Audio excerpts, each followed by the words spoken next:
Anytime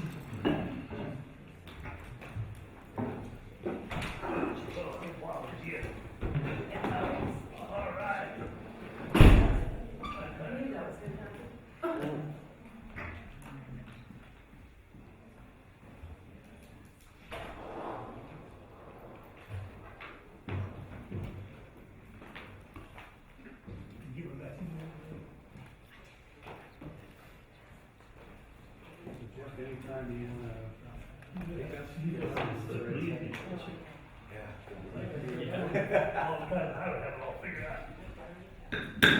Right. I'm going to welcome everyone and call to order the Ynez River Water Conservation District Id1 meeting for Wednesday, May 29th, 2019.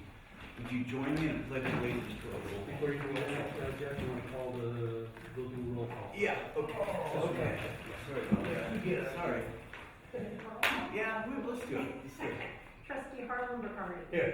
Trustee Parker. Here. Trustee Mike Bacardi. Here. Trustee Jost. Here. Vice President Clay. Here. Thank you. How about pledge of allegiance now? Let's do it.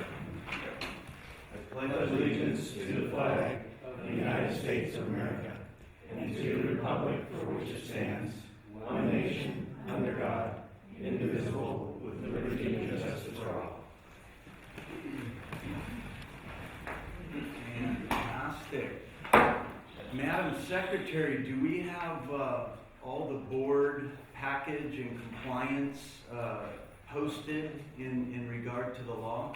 Yes, sir. The agenda was posted in compliance with Government Code 54950 and also pursuant to District Resolution 340. Thank you for doing that. Appreciate that. Let's move to item number 4, consideration of the minutes of the regular meeting for April 16th, 2019. Have anything? Nothing? No corrections or additions? Wow, that's a first. I'll find some, sure. Did you look at your board packet? Yes, we covered. Did you? I'm kidding. I'm kidding. All right, fantastic. That's a first then.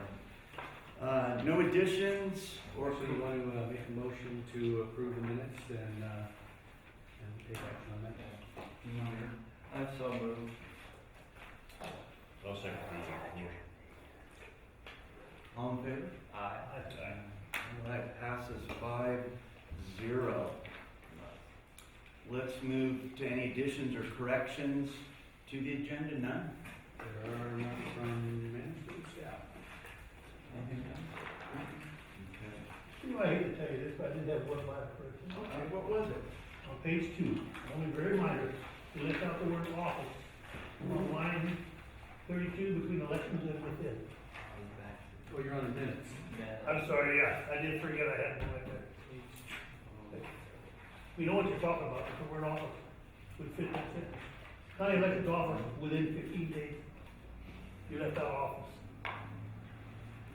Okay. Well, so be it. I'll take it all back, so all Thank you, those bro. approve the minutes as corrected. Second. All in favor? My bad. No worries, bro. That passes 5-0. Yes. That's correct. All right, let's move on to public comment. Any member of the public may address a board relating to any agenda matter within the district's jurisdiction. Total time is 15 minutes per speaker. I have one. No, 3 minutes per speaker, 15 total. Yeah, didn't I say that? 3 minutes per speaker, 15 total. I have one slip for France Komorowski. Not for the public comment. Okay. It's on other agenda items. Okay. Oh, okay. Got it. I'll remember when we get to 8A, E3. All right. Consent agenda. Mr. Garcia or Mr. Dahlstrom? Yeah, nice to be back, although officially I'm not back yet. I have not yet been released by cardiologists, but I am here because of the preliminary budget and work that we've been doing over the last few weeks on that. But consent agenda is updated.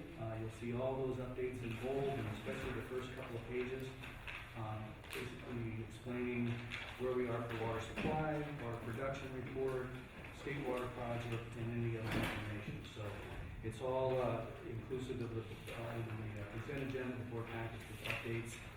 The one note in particular is the water production, which means water demand, was 156 acre feet less than the 10-year running average. So this has been a constant trend where we've seen a hardening of water demand, meaning that there's just a lot of water conservation still occurring, and that reflects across the board on revenues and basically water production. So if there's any questions on consent agenda report, happy to answer.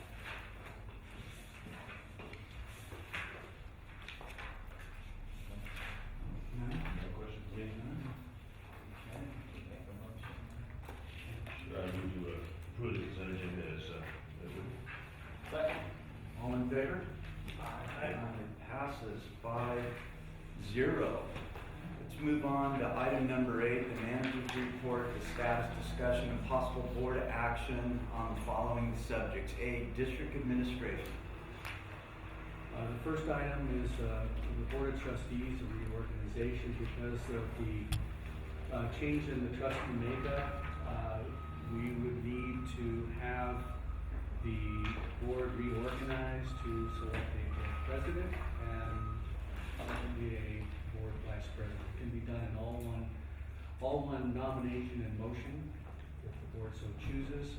And that would be the only item of the reorganization that would occur at this time, because we do have a new board member, Ms. Parker, and we thought it best to do it at this time. So if the board would care to make nominations for first the president and secondly the vice president, and follow up with a final vote on that action. Can we do them both at once? You can do both at once. I'd like to move, Mr. Jeff Clay for president, Mr. Brad Phillips for vice president. I'll second it. All in favor? Aye. Aye. That's the way it should be done.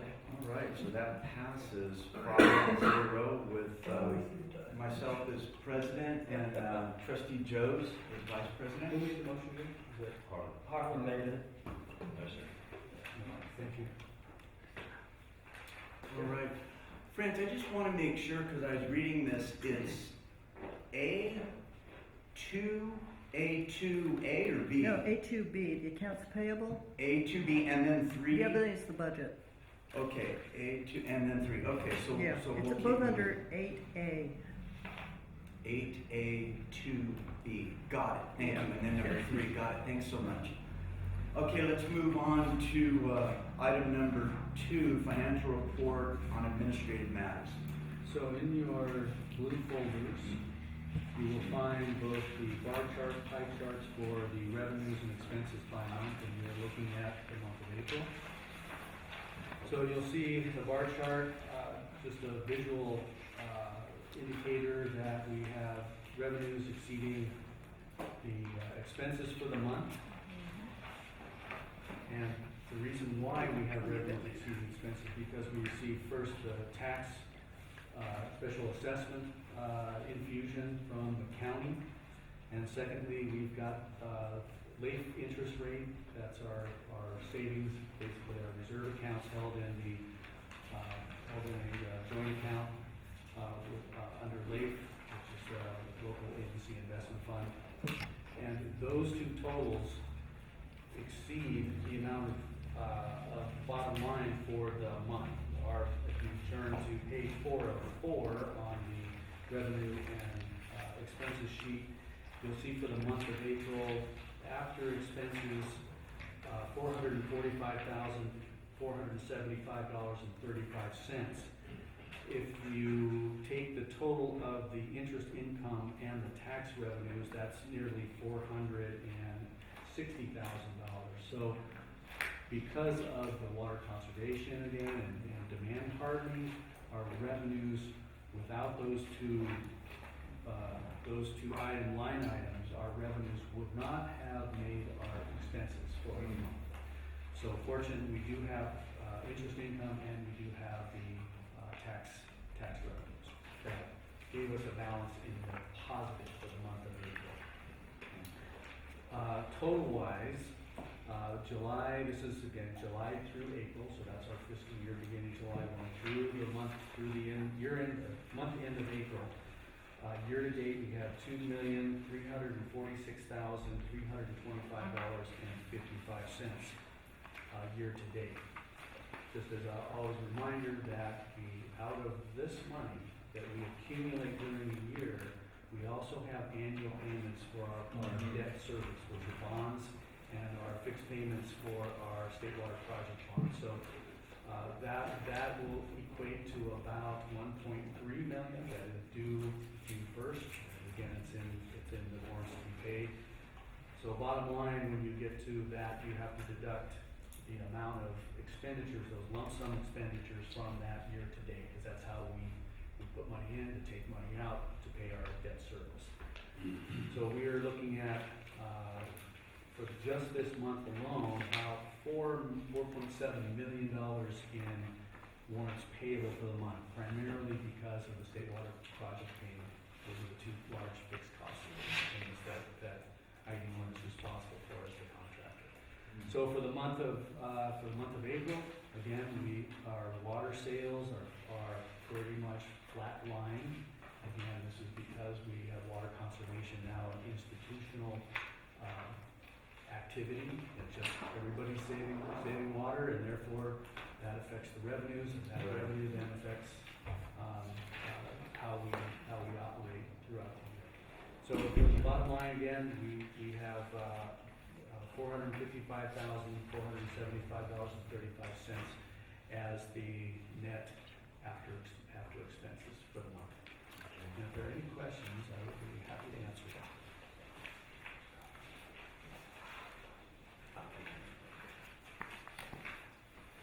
Any questions, guys? And that's for item A, 2A. And the second would be following up with that is item 2B, which is the approval of the accounts payable. As I mentioned, the bottom line for accounts payable for the month is $4,737,340. Let me try that again. $4,737,340.89. And again, the two largest payments are the state water payments, which equate to about 3.9 million, a little over 3.9 million. Again, we have to pay for the city of Salt Lake because we are the contractor. The city then in turn reimburses Id1 for our contract with the city of Salt Lake. And we'd ask for the board to approve the warrants payable. Have a discussion. Do we have Salt Bank in hand at this point? Pardon me, Harold? Salt Bank has paid theirs? They will be paying theirs according to the due date. And the due date is June 3rd, which is next Monday. So they pay on that. Actually make it on time. It's time. It's a hard check to write, I bet.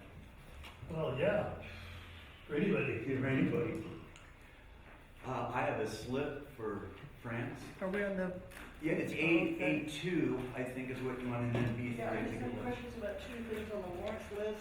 One of them is, and I keep going on about this, but you're still paying money to the Bell Law Firm to sue Joe Holland. You're now up to $45,000. I would presume there's probably a similar amount paying to the Brownstein firm for that. I'm not sure why that's continuing. The election was November. The appointment was last week, but you're still suing Joe Holland. And as part of that, it looks like this month you've got $70,000 just in attorney's fees, which I think is a little over the top.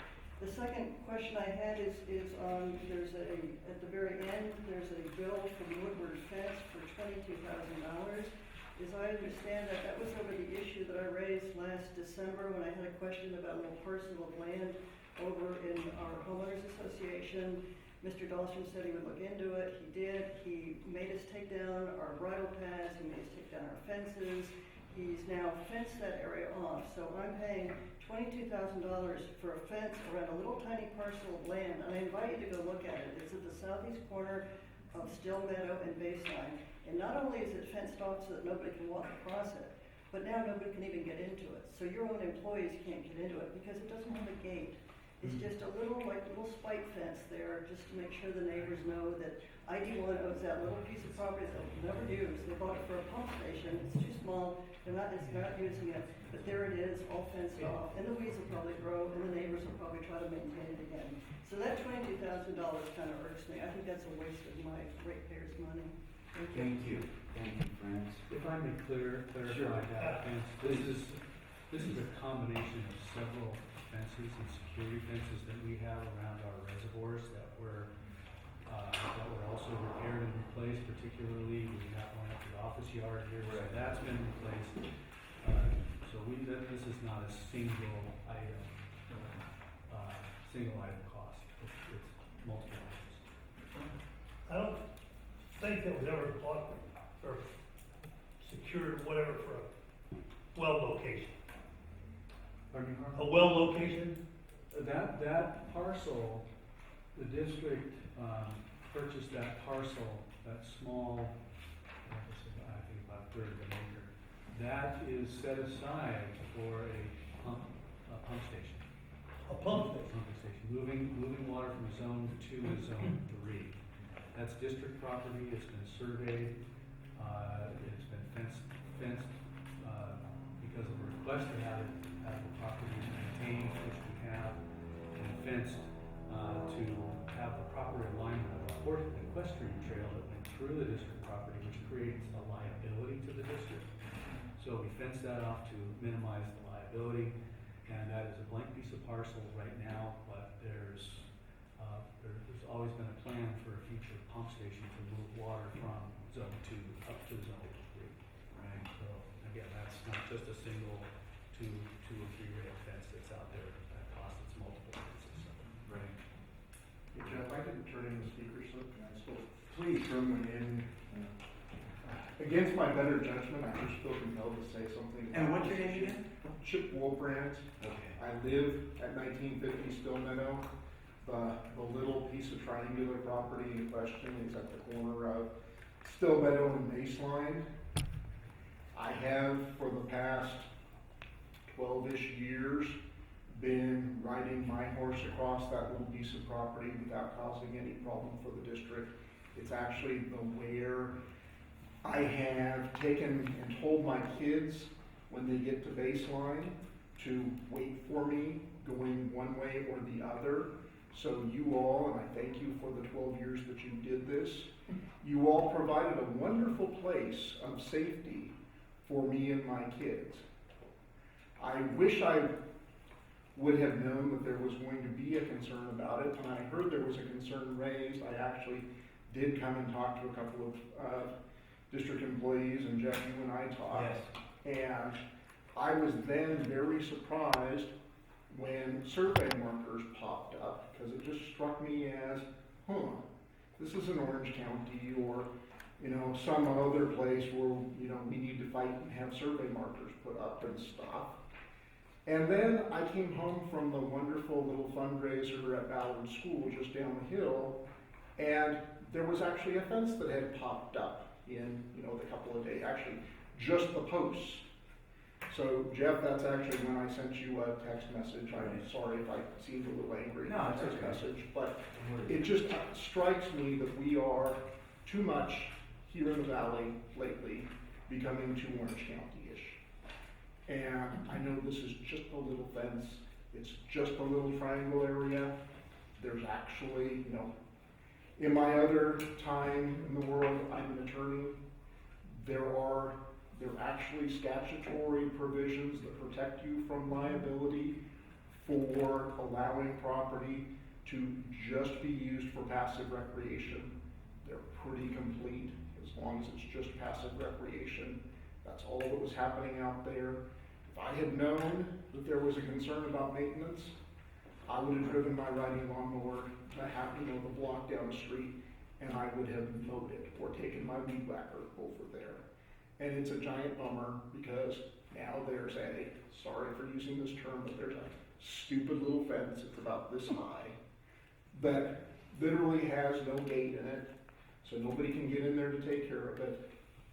I understand that there was conversation with the president of the homeowners association, who, as I understand, is a lawyer for Orange County. So I'm getting a little bit, clogged up here, but I don't like seeing the Orange Countyization of the valley, and that's what happened. And now if I wanna have a safe place on the other side of baseline, I don't got one anymore. And you all, and I'm glad it wasn't $22,000, but it was some amount of money for both the surveyor and the stupid little fence, because I didn't find out quick enough and didn't apparently talk to the right staff person to volunteer to go drive my riding lawnmower down there. And I would, and I hope you all drive by and take a look and agree, but there's probably a better answer than the stupid little fence. Thanks. Thank you, Judge. Appreciate it. Is that some kind of an outfall of all the right-of-way lines that are in the correct place from Trabuco's original? There's an actual equestrian trail that is an easement that is clearly marked in all of the deeds. And it does not diagonally cut through the district's property. So when it was brought up that our facility, our property was not well maintained, we maintain it. And that we found that this trail was it was a clear trail through the district property at that time. So we made sure and surveyed the property just to clarify the property boundaries, and that's why we put the fence up. And it's purely a liability, and so we have that. The equestrian trail goes on the perimeter of the district property, not diagonally through the district property, and it runs down all the way to Still Meadow. There's equestrian trails all over the valley. Having grown up here, Harlan, we know, and Mike, that private property owners put up all kinds of fences to block off those equestrian trails. They're not there anymore. Yeah. It's not there.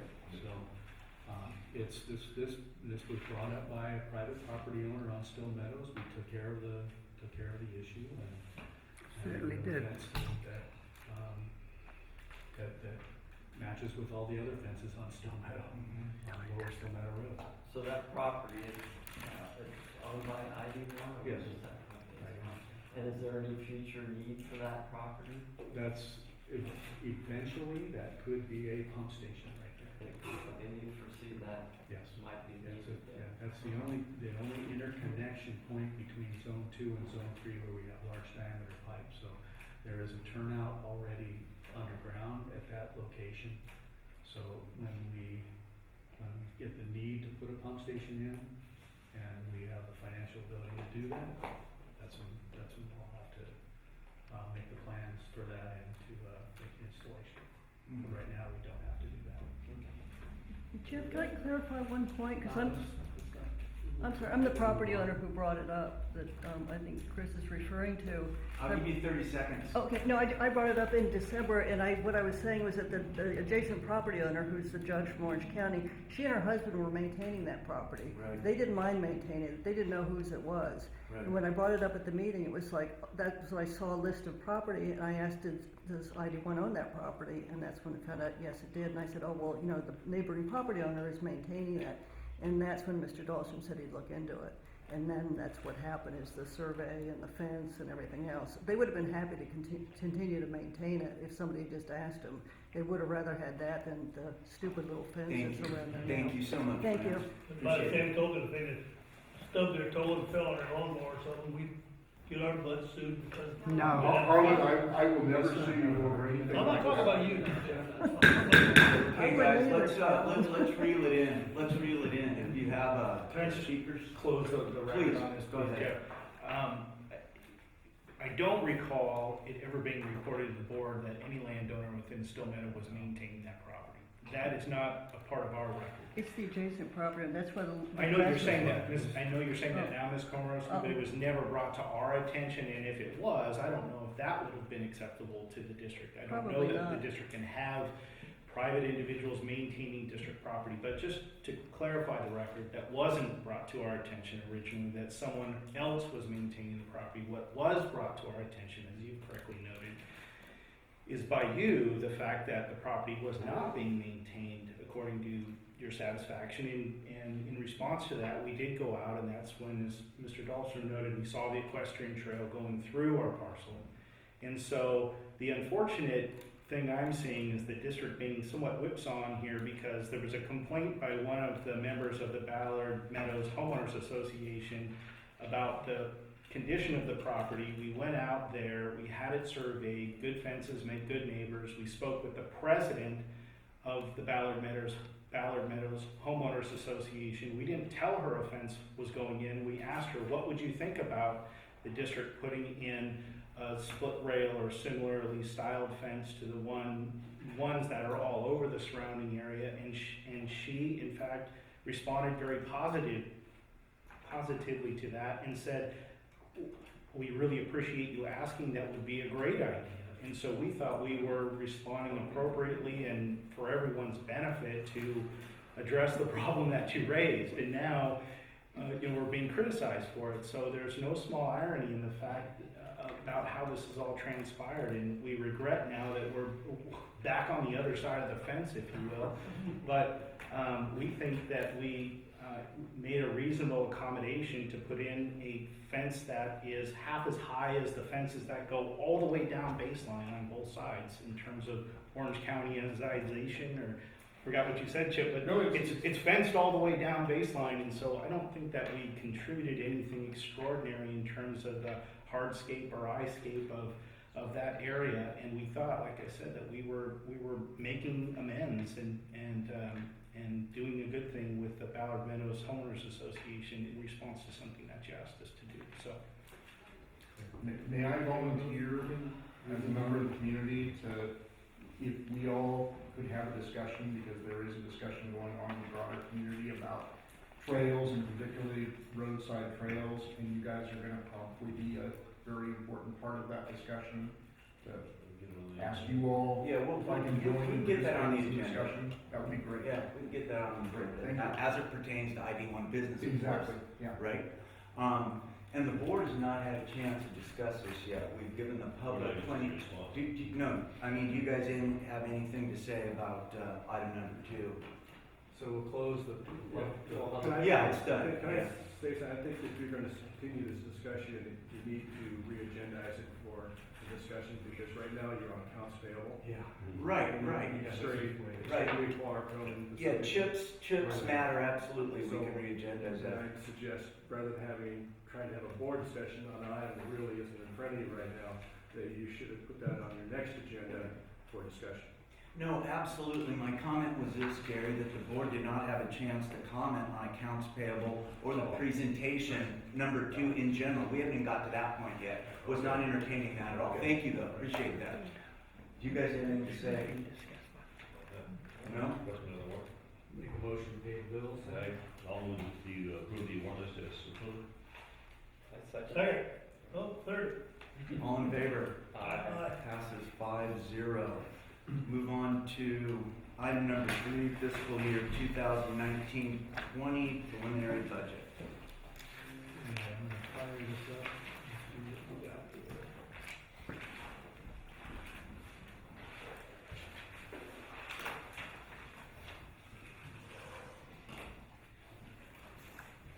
Jeff, can I put my comments in while they're getting that together, or do you want me to wait till the end? I'll get you, I got it right here. Oh, okay, I have to go now while they're, As soon as we're done. Yeah. Is that the law?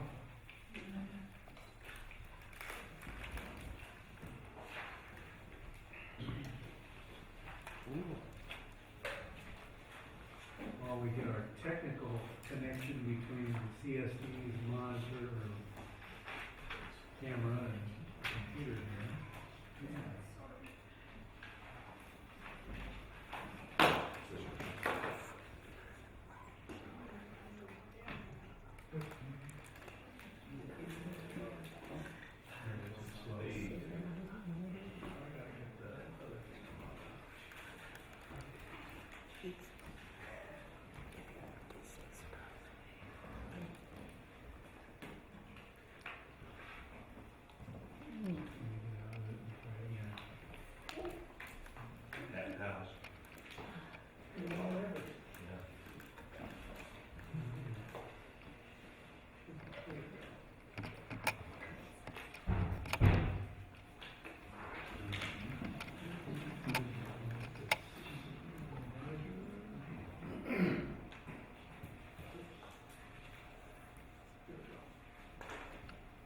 Okay, now that we're back in business here, in your board packet, you will find the budget and summary. This is for the preliminary budget 2019-2020, so we're looking ahead.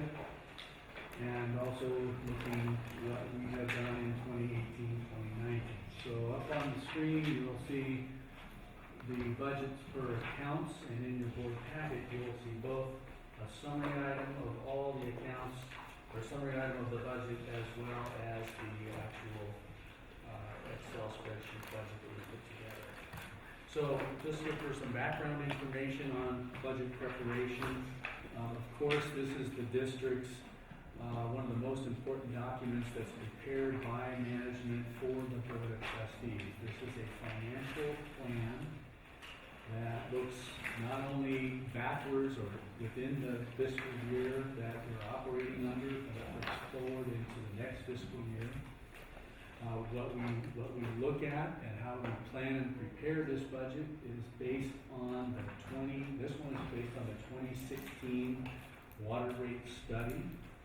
That was approved by the board back in December of 2016. The rates became effective in 2017.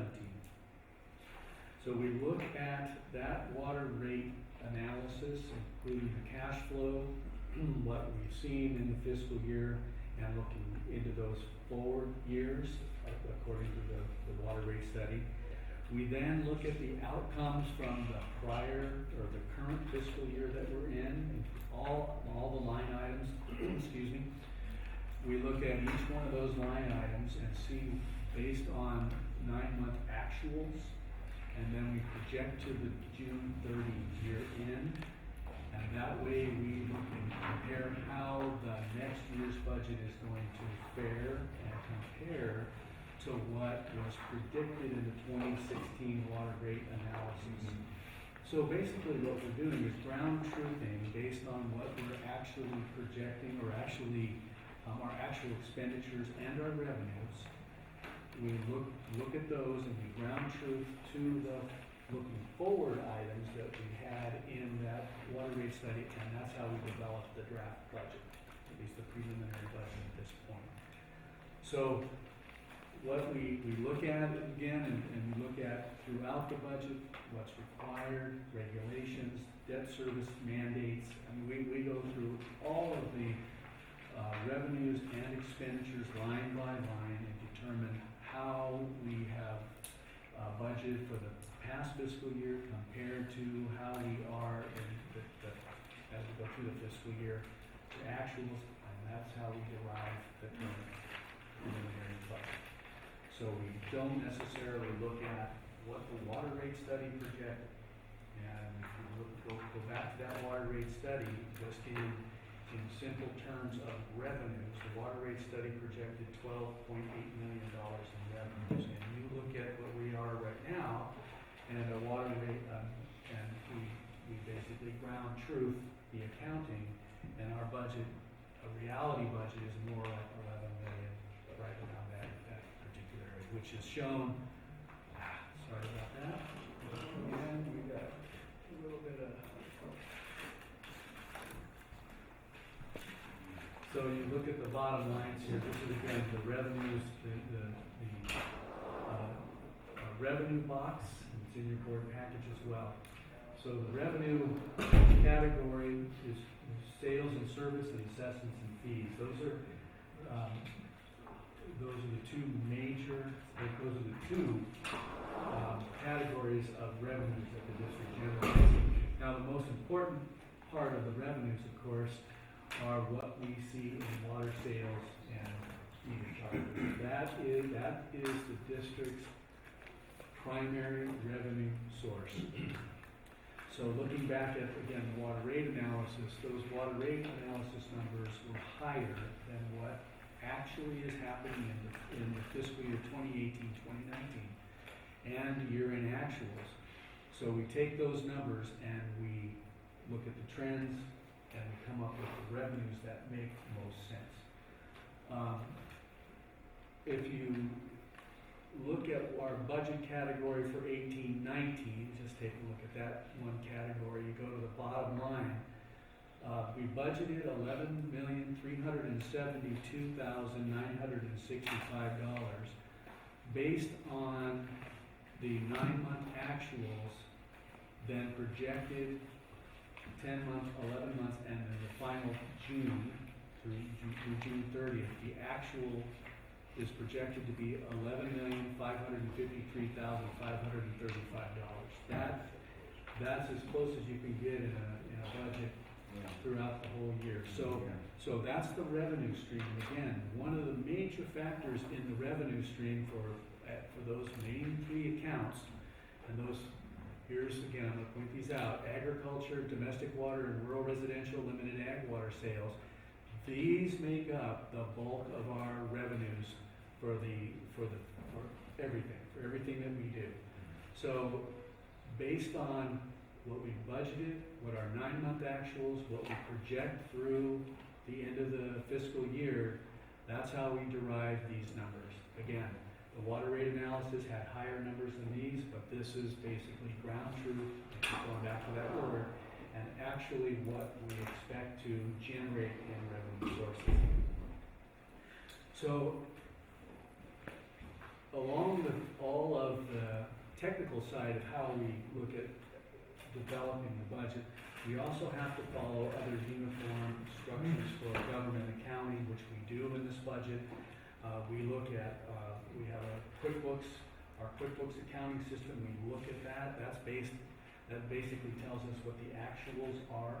So we look back at the QuickBooks accounting, we follow the uniform system of accounts for water utilities, and that's how we develop our budget. And we work with our auditor to develop the best budget we can for the board to make the best decision on what is the financial forecast for the next year. So this is giving a little bit of history. I should have said a little bit. This is our history for the fiscal year, the current fiscal year. So as I mentioned, the 3 primary elements of our funding, which are the water sales. Again, we're looking at if we're 3/4 of the year, we're right on target based on these numbers. For the rest of the fiscal year, this is what our projections are based on 2 months of actual water sales and 1 month store pending, which is month of June. So going through that and comparing where we were for total water sales, and again, this column is not only our 3 primaries, Kachuma Park water sales, which is very little sales, the Solvang, on-demand, fire service, and temporary water. We budgeted $7.3 million because, again, we had the water demand hardening, basically 20% less, 20% water conservation, and we're at a little less than we projected for water sales.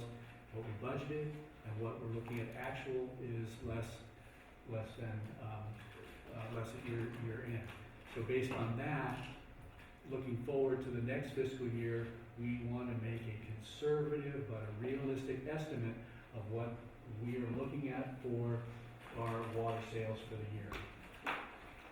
Our next column, I'm going through this again. This is all in your information that's in your board packet. Again, the summary I put in for the board's information, the public's information, of how we get to the point where we develop the budget. So let me go back a little bit on this water rate study that we did in 2016. So the water rate study was adopted in October 2016. We introduced a 15% usage adjustment right in the first year, and that's again, and those would become effective February, the next February. So all those charges for the monthly, let me get back to the water rates and the charges were adopted by the board effective the next calendar year. So we're still on that same track. So when the board adopts water rates, that's on a January basis. We're in a July basis for fiscal year. So we have half of the year that was based on the prior water rates, and half of the year is based on the future water rates. This takes into account the future water rate adjustment that will take place before the board for consideration on January 2020. So this half reflects those old numbers or the current numbers for water rates, looking forward to the future numbers. Now, the board has the discretion at any time in January, going forward for the next 2 years, to adjust rates. Cannot adjust them upward, but the board can adjust them downward, hold them stable, or do something different, but cannot go up or triggers a Proposition 218 process. So this budget was based on half a year at this current rate, half a year at the future rate, but adjusted to actual and reality of what we have, what we're dealing with on a monthly basis for water revenues. Also, part of the water revenues, the board determined back in about the same time, it would have been, let's see, I'll read really quickly, for the special assessment that took place, the ad valorem tax on land value only for parcels within the district service area. The first installment took place in December of 2017. So it was a full year after the board adopted the water rates in December of 2016. The special assessment came into play. Now, as the board remembers, and Lori does not remember, because she wasn't on the board, that special assessment was removed, suspended from the tax rolls by a previous board. And what happened by doing that, and with the drought, lower revenues, that put this district into a financial free fall, that we began to use our reserves, and those are our savings account for unforeseen events, for our projects, for our repairs and replacements of facilities. We had to use those reserves in order to meet our expenditures each and every year. The premise of the water rate analysis was to have rates set in order to adjust it and reverse the trend of going into those reserves. We got down in total reserves to about $1.4 million in total reserves for construction, repair, replace, plant expansion. If that remained unchanged, we projected, and the board at that time, the new board understood that we would be in the red, and there was a potential for going into receivership if we stayed on that same similar trend. Therefore, the board acted in 2016 to adjust those rates and to bring back the special assessment on land value only to meet debt obligations as it was originally determined. That's what that special assessment, and for continuing and ongoing maintenance, repairs, betterment, and improvement of the original system, which every agency is suffering from aged infrastructure, and that's what that special assessment is for. So the first special assessment was $750,000 on that for the tax roll, and then the following year, it according to the water rate study, bumped up to $875,000, which the board approved. However, the board kept stable that $875,000 for 2018-19, and it's projected again in 2019-2020 to remain at that similar level. The water rate analysis showed that this would be $1 million, and this would be $1.125 million, so $125,000 incremental increases each year in order to rebuild the reserves, to recover from the free fall, and to be able to meet our debt obligations and expenditures. So this is projected to remain as it is in 2018-2019, and so that this special tax assessment on land value only will remain the same. The special assessment maximum is 1.2? In the water rate study, yes, that's where it went to in its final year, yes. And Well, that's as much as you could go, we held it down. Right, and it's held at $875,000.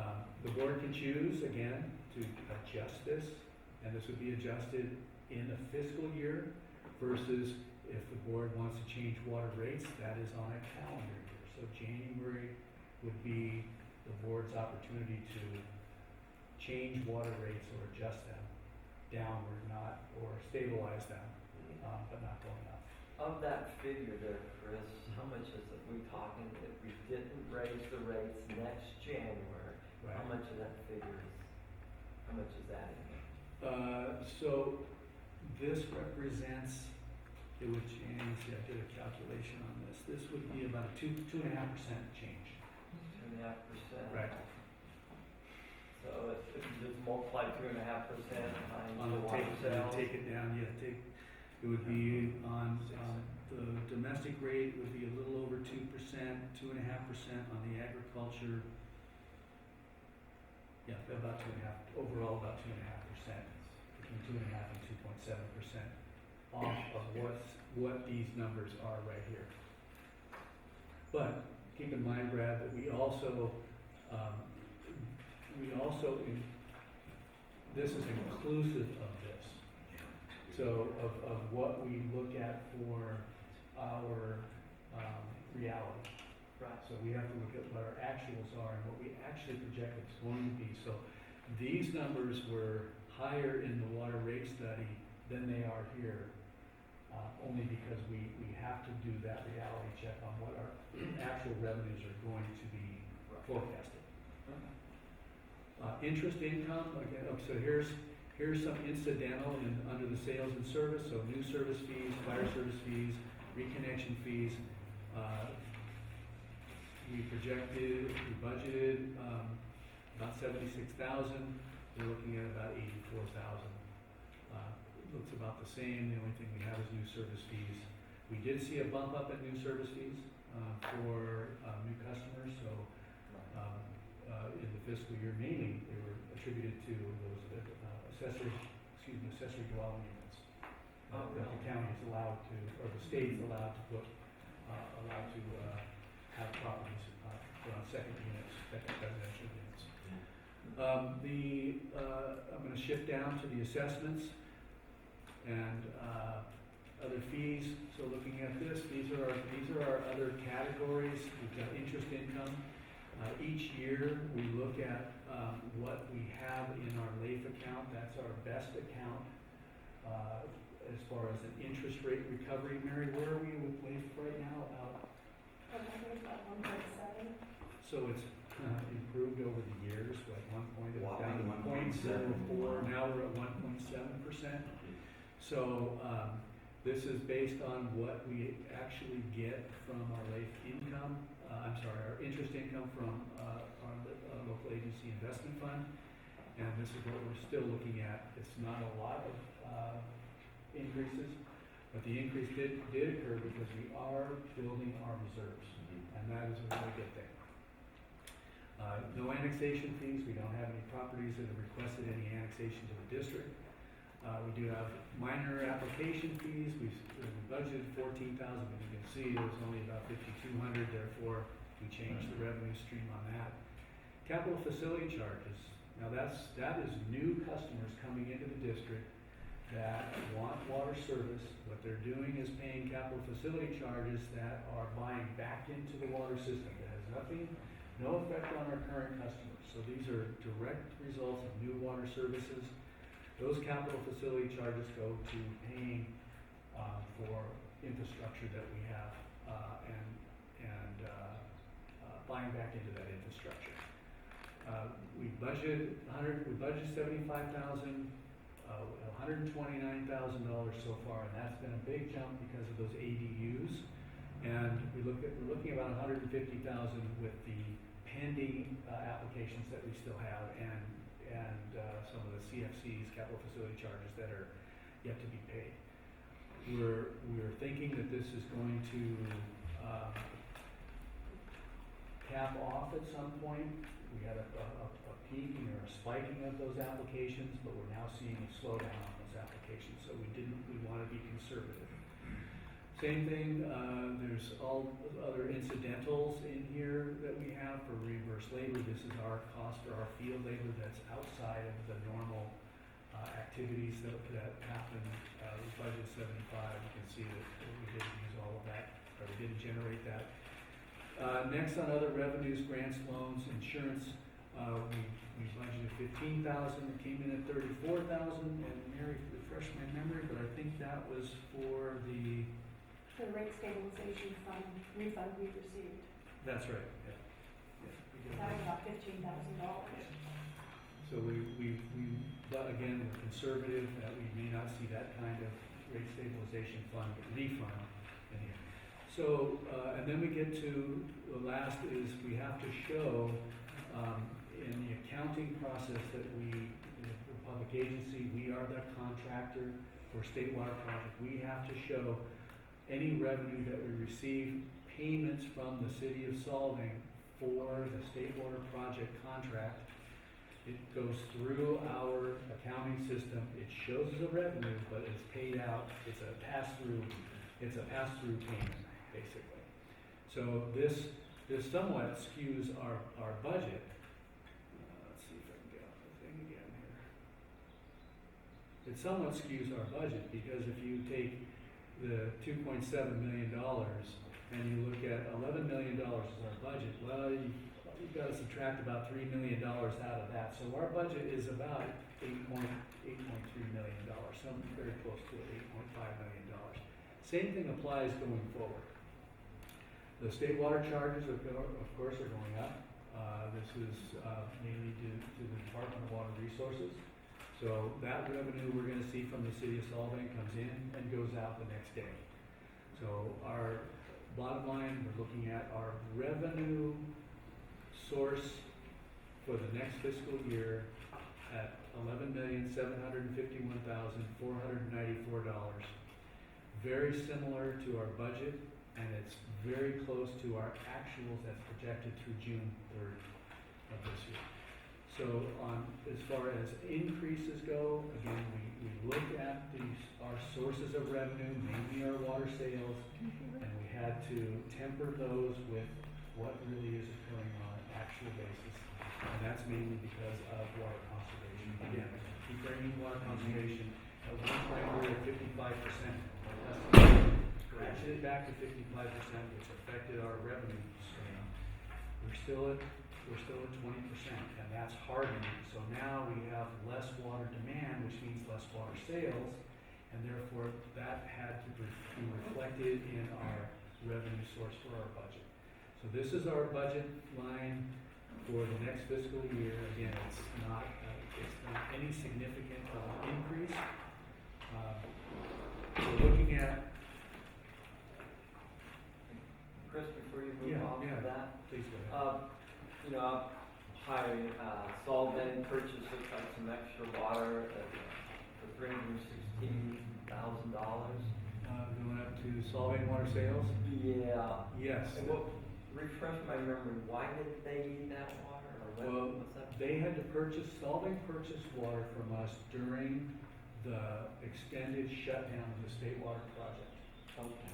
So that was about three weeks. So they needed 3 weeks worth of water, which equated to, we projected they very rarely use that. Right. They rely on their local sources, their groundwater sources, or the river water sources. This time they turned to us for receiving water. Okay, so that was just a one-time occurrence Yes. due to that Yes. shutdown, so we don't expect anything in the future. That was a DWR maintenance shutdown that happens. So if Solvang didn't Well, have us just a correction, Brad, that shutdown happens every year. every year, Yes. They shut down about 3 weeks in November for routine maintenance. every Right. year. DWR shuts down the system from California. so Solvang just didn't have any water available? And they chose to use our source of water rather than their sources of water. I don't know the reasons. I didn't ask, but when we see water going through the Okay. meters, the master meters. Do you have contact with Matt? Oh, yes. And is he projecting again, maybe? They're after they- again projecting to use Just this the, much, yes. The normal that they The go. normal, only, Okay. only not an extended need for water. Okay. Thanks, Harlan, appreciated that too. So we're looking at, for revenue for the year, for the next fiscal year, about $11,751,494. Now, again, in the summary, I've got this information, so, I'll go through it just in a real quick summary here. So with looking at, I'll just keep going through this. But I will mention that our reserves, last year's reserves, for our debt repayment obligation reserve, our repair and replace reserve, and our plan expansion reserves, those are our savings account, it increased to $4,366,722. We increased. We're down at 1.4 million 2 years prior. So it's been an incremental increase in the reserves for very good reasons. Those are for one catastrophic event in any of our facilities. We lose a reservoir for some unknown reason, earthquake, whatever it might be. We're looking $2 to $3 million of just repairs that might happen if we have to have an emergency occurrence like that. I keep going back to when we had the 2005 flood that happened during the El Nino. $5.1 million of district facilities were lost. So the district had to come up with $5.1 million up front to pay to restore our water production facilities.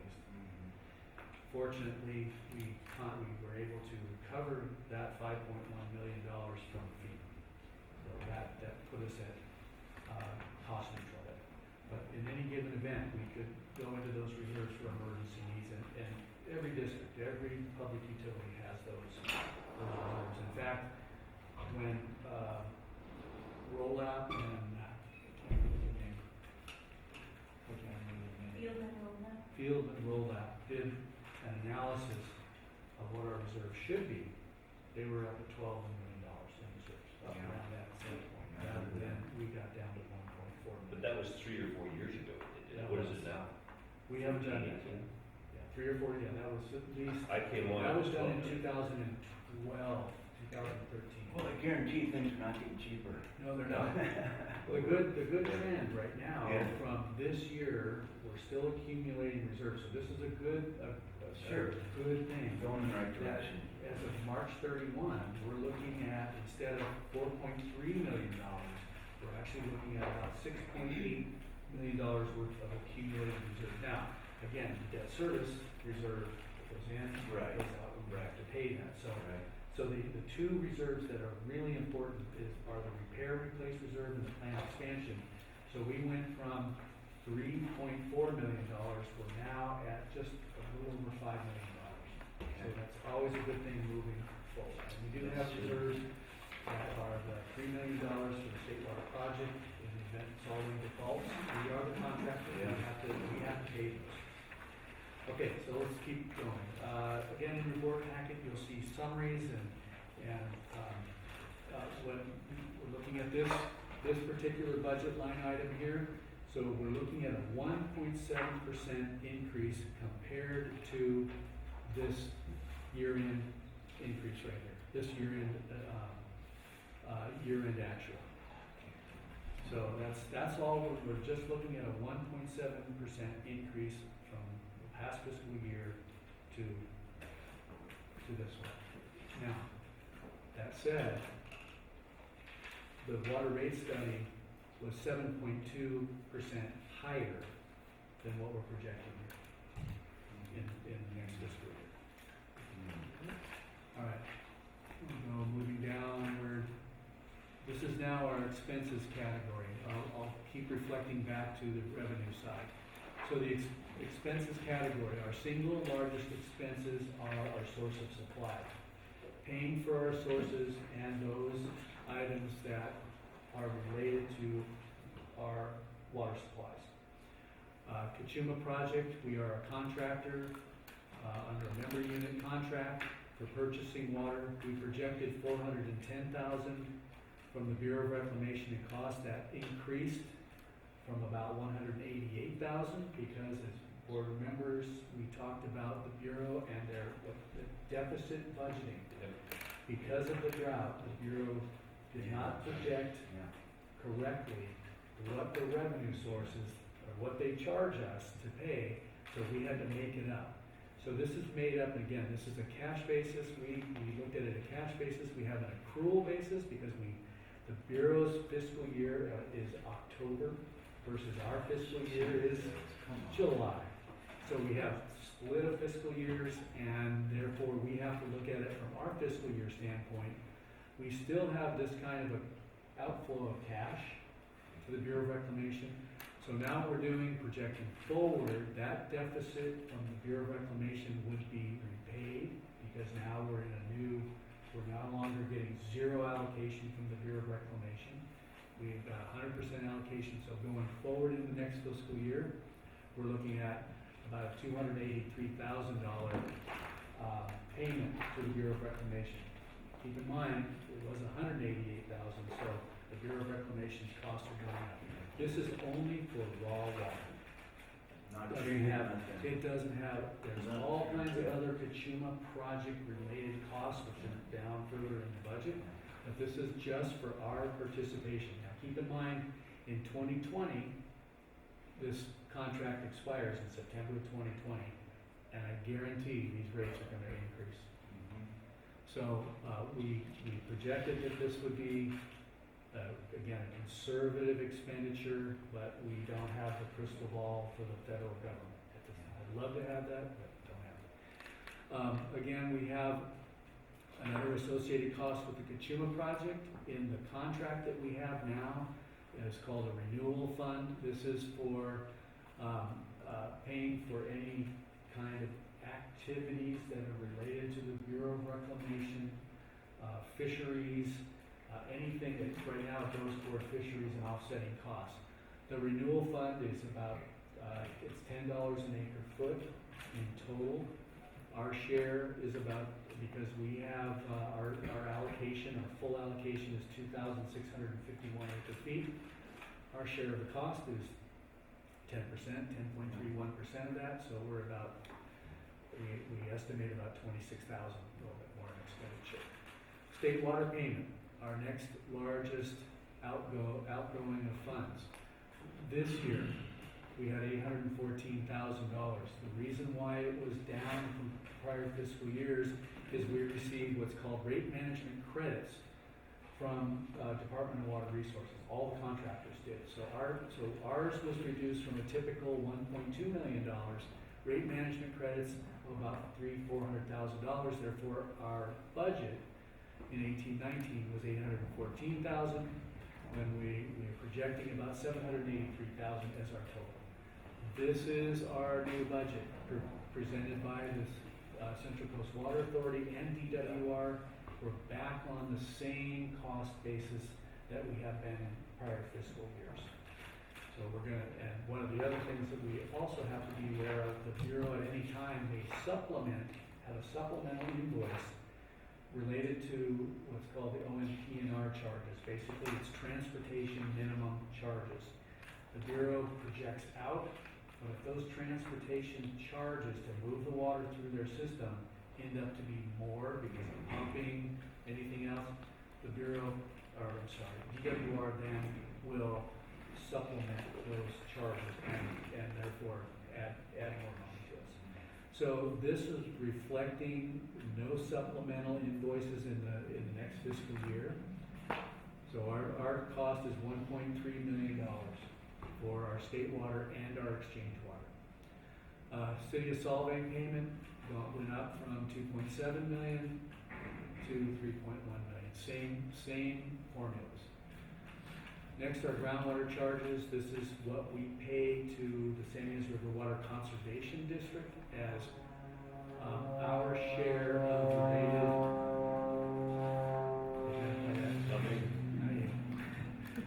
Our share of costs to the parent district to fund that agency to protect our of water rights. Now, we protect our own water rights, but the parent district, what we call the parent district, we pay our share of our total water production from the upland basin and the river, and we estimate it's gonna be about $45,000 this year. Cloud seeding, that happens, it's a county program that is split 50-50 between Santa Barbara County and the water purveyors throughout Santa Barbara County. So we have a program that seeds clouds, pretty unique program, both ground seeding and aircraft seeding. We suspended this program because of the drought. There was nothing to seed. And then it was further suspended with the fires that occurred. The Whittier fire, the Thomas fire, the watersheds were scorched earth. And what happens when you have scorched earth, it becomes, when you do have rainfall, you have pretty significant results over the landscape. So those programs were suspended. We have not heard if the county wants to reinitiate this program, so we left this as a zero-sum game here. Our river licenses, again, this is our 3 licenses that we have to extract water out of the underflow of the Ynez River. We have the right to it through the State Water Resources Control Board. We pay permit fees to the state, and those are again projected through this particular category of source of supply expenditures. So looking at the budget that that was approved in 2018-2019, where we are in 9-month expenditures and where we are actually. So these are our expenditures. This year, they're going up substantially because of these 2 categories right here. State water project, again, this is a pass-through amount, but it still affects our budget. And the Bureau of Reclamation. So our water cost, the cost to purchase water is going up. Is that gonna be on a constant trend now, each year gonna be going up at that higher rate? Well, we're gonna see a slight change in 2023, when some of the debt service from DWR is paid off. We'll see a slight decrease. However, DWR is looking at larger capital projects on the state water project. And those minimum transportation, OMP&R costs are going to escalate. And CCWA has done this and looked at what those escalated costs. We're going to continue to see about this in the next, continuing through the future years. So those costs are not going to go down substantially. But by 23, they're gonna be more involved in whether or not they're gonna have 1 tunnel or 2 tunnels or a. Yes, yeah, the I water don't fix. anticipate any reduction anyway. Yeah, the California water fix is now called, it used to be called the Twin Tunnels, that's yet another future cost that needs to be evaluated, whether that is worth the investment or not. That's coming up. And then, real quick, 'cause I have no memory, how much of our water that we use each year is state water? What's the percentage Our pure state, our table A water is about 2 to 4% of the water that of we our total use. This also includes our Kachuma exchange. Remember, we have an exchange of molecules of Right. water with the South Coast because we get their state water delivered to our front door. We leave our Kachuma water in the lake so they can take it. It saved them building pipelines. It saved us building a treatment facility for Kachuma water. It worked out. It works out really well. If this was all table A water, we would be in the $3 million range. So fortunately, we have a mix of the table A water, which is 700 acre feet, and 2,651 acre feet is our exchange water. So that drives our cost way down. So this is a good thing. So that combination of exchange water and our state water, in a typical year, about 40% of our water comes from the Kachuma project, and you add 2 to 4% of state water, so that represents about 45% of our total water supply. The other 2 sources of supply are groundwater and our river water. So that makes up about 55%, so 45, 55. Our next expenditure column in O&M is our infrastructure.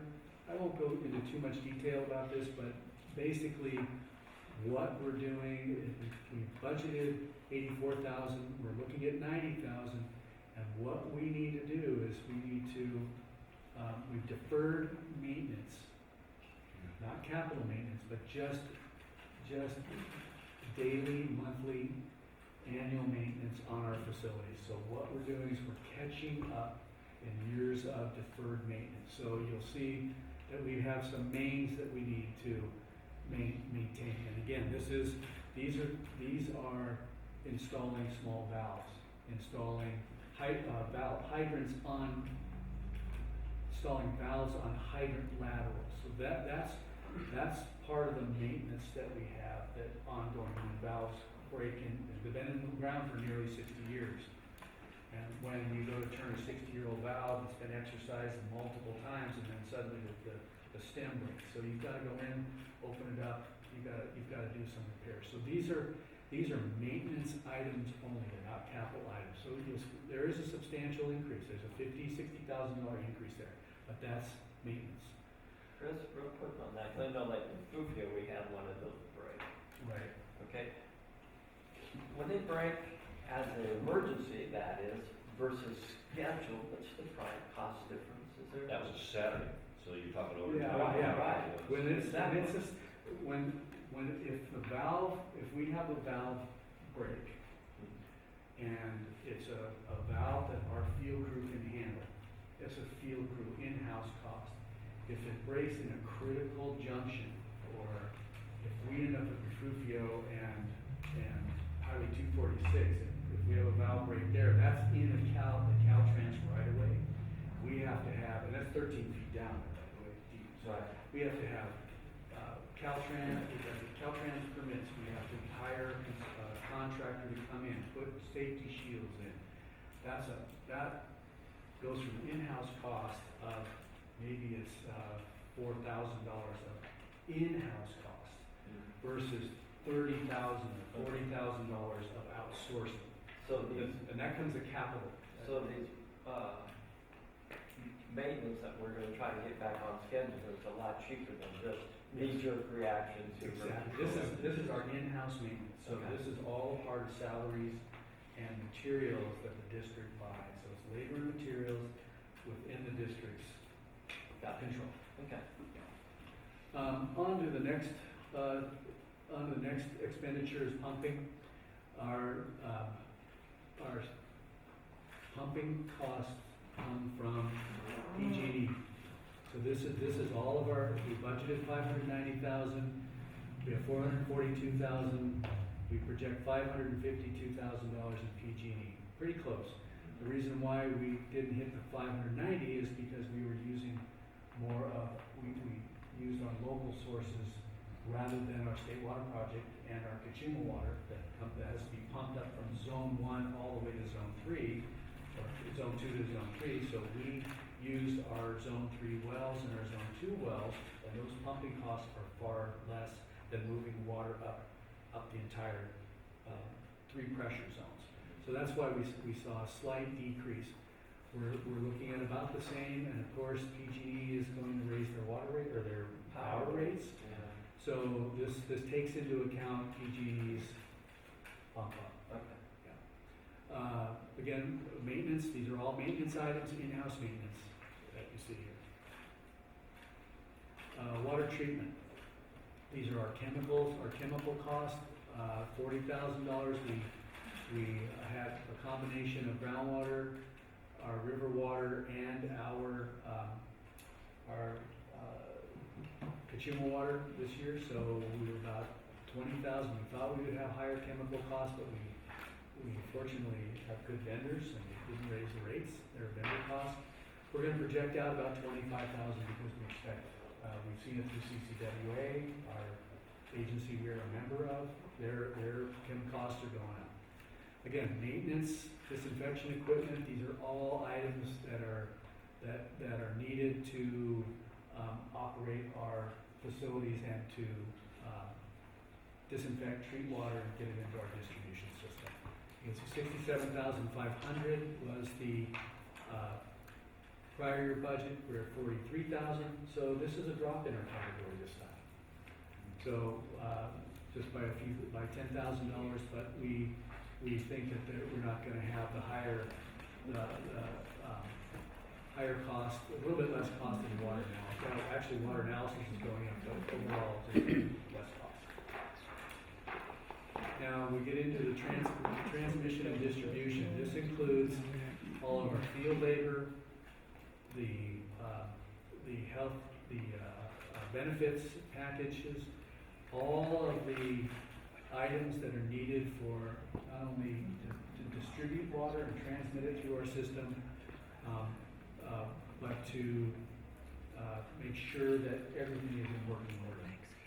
So we projected in 2018-19 $1,094,000. We're looking at $1,095,000, about $1,000 difference. And we're projected to where we are this year. We're going to keep that about the same. One of the reasons why we've had a shifting of personnel. We've had retirements, we've had shift out of personnel, and we're bringing in new personnel at training levels, lower cost, but we still have a good balance. So the higher rates are now being supplanted by the lower rate labor costs. That's one of the major factors here. So if we're looking at the totals, we projected about $6 million. We're a little bit less than that. We're about 6.7, $1 million more, and that goes back up to the source of supply costs for state water. Those are the two big, that's the reason why, one of the reasons why this is $1 million more than year in, because we do have a substantial increase in the state water project costs. So, the state water increases, all water districts, they get water from the state, yeah, everyone's getting that same increase, no one gets a special deal. Nothing. No, we wish we could get, no, there's, all of those costs, Brad, are based on what DWR's fixed and variable charges are, and then however much water is actually ordered by each agency or contracted by each agency, that's how we pay it. It's paid on a percent basis. So we have 8%, aren't we about 8%, 7.54% is our total state water, including Solvang. I think that's about it. That's our cost. The city of Santa Barbara, Goleta pay much higher cost. Santa Maria pays 43.19%. Of course, 2,500 feet, they got after. Right. So their Santa Maria pays the largest single cost, but it's the same basis for cost and charges. It just depends on how much each agency takes, and that's their share of the total cost. Okay, I'm just curious, does Goleta each year starting to use more state water? Well, right now the South Coast is not taking any state water because of the congestion up there at the dam, the pipes. The CCWA had a bypass line that dumped directly into the lake. Well, now that's not able to do that because the lake has come up to 80%.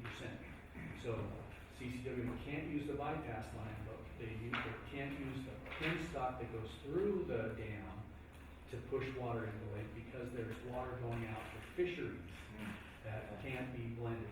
So then Santa Barbara and Goleta, South Coast, they're really dependent on the dam for their water. All four entities down there. yes, all the contracting agencies on the South Coast are absolutely dependent upon the Kachuma project as the terminal reservoir for their state water. It dumps in there and then they take it out. They have to take it out within 30 days to meet with the Warren Act contract. If they leave it in there for 30 days or more, then they pay for storage. So that is a critical need for the South Coast. For Id1, we have our Kachuma water park there. We exchange it. We get our state water delivered before it gets to the Kachuma project. Okay, thanks, Chris. You're welcome. So, as far as the general administrative costs, so let me just, I'll bring down to the bottom line here, just and then I'll go back up. So, the G&A cost, we projected in 2018, 2019, about 2.4 million. We're looking at about 2.2 million. Next fiscal year, about exactly the same as the prior fiscal year. So the G&A costs are substantially the same as year-ending June actuals. So there's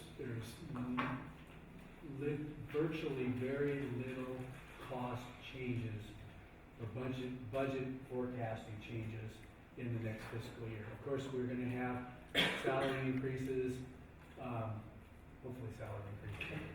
We do have some adjustments that are made that are outside our control. All of these that occur, payroll, the aqua workers' comp insurance, retirement, health insurance. Health insurance always goes, it varies from year to year. This year we're going to see a slight decrease in insurance costs. Now, if that happens, I'll be surprised, but this is what we're told. Is that right, Mary? We're seeing a slight decrease. Is that right? Let me get this, make sure I'm in the right spot. No, I'm sorry, slight increase. The decrease is in the PERS retirement.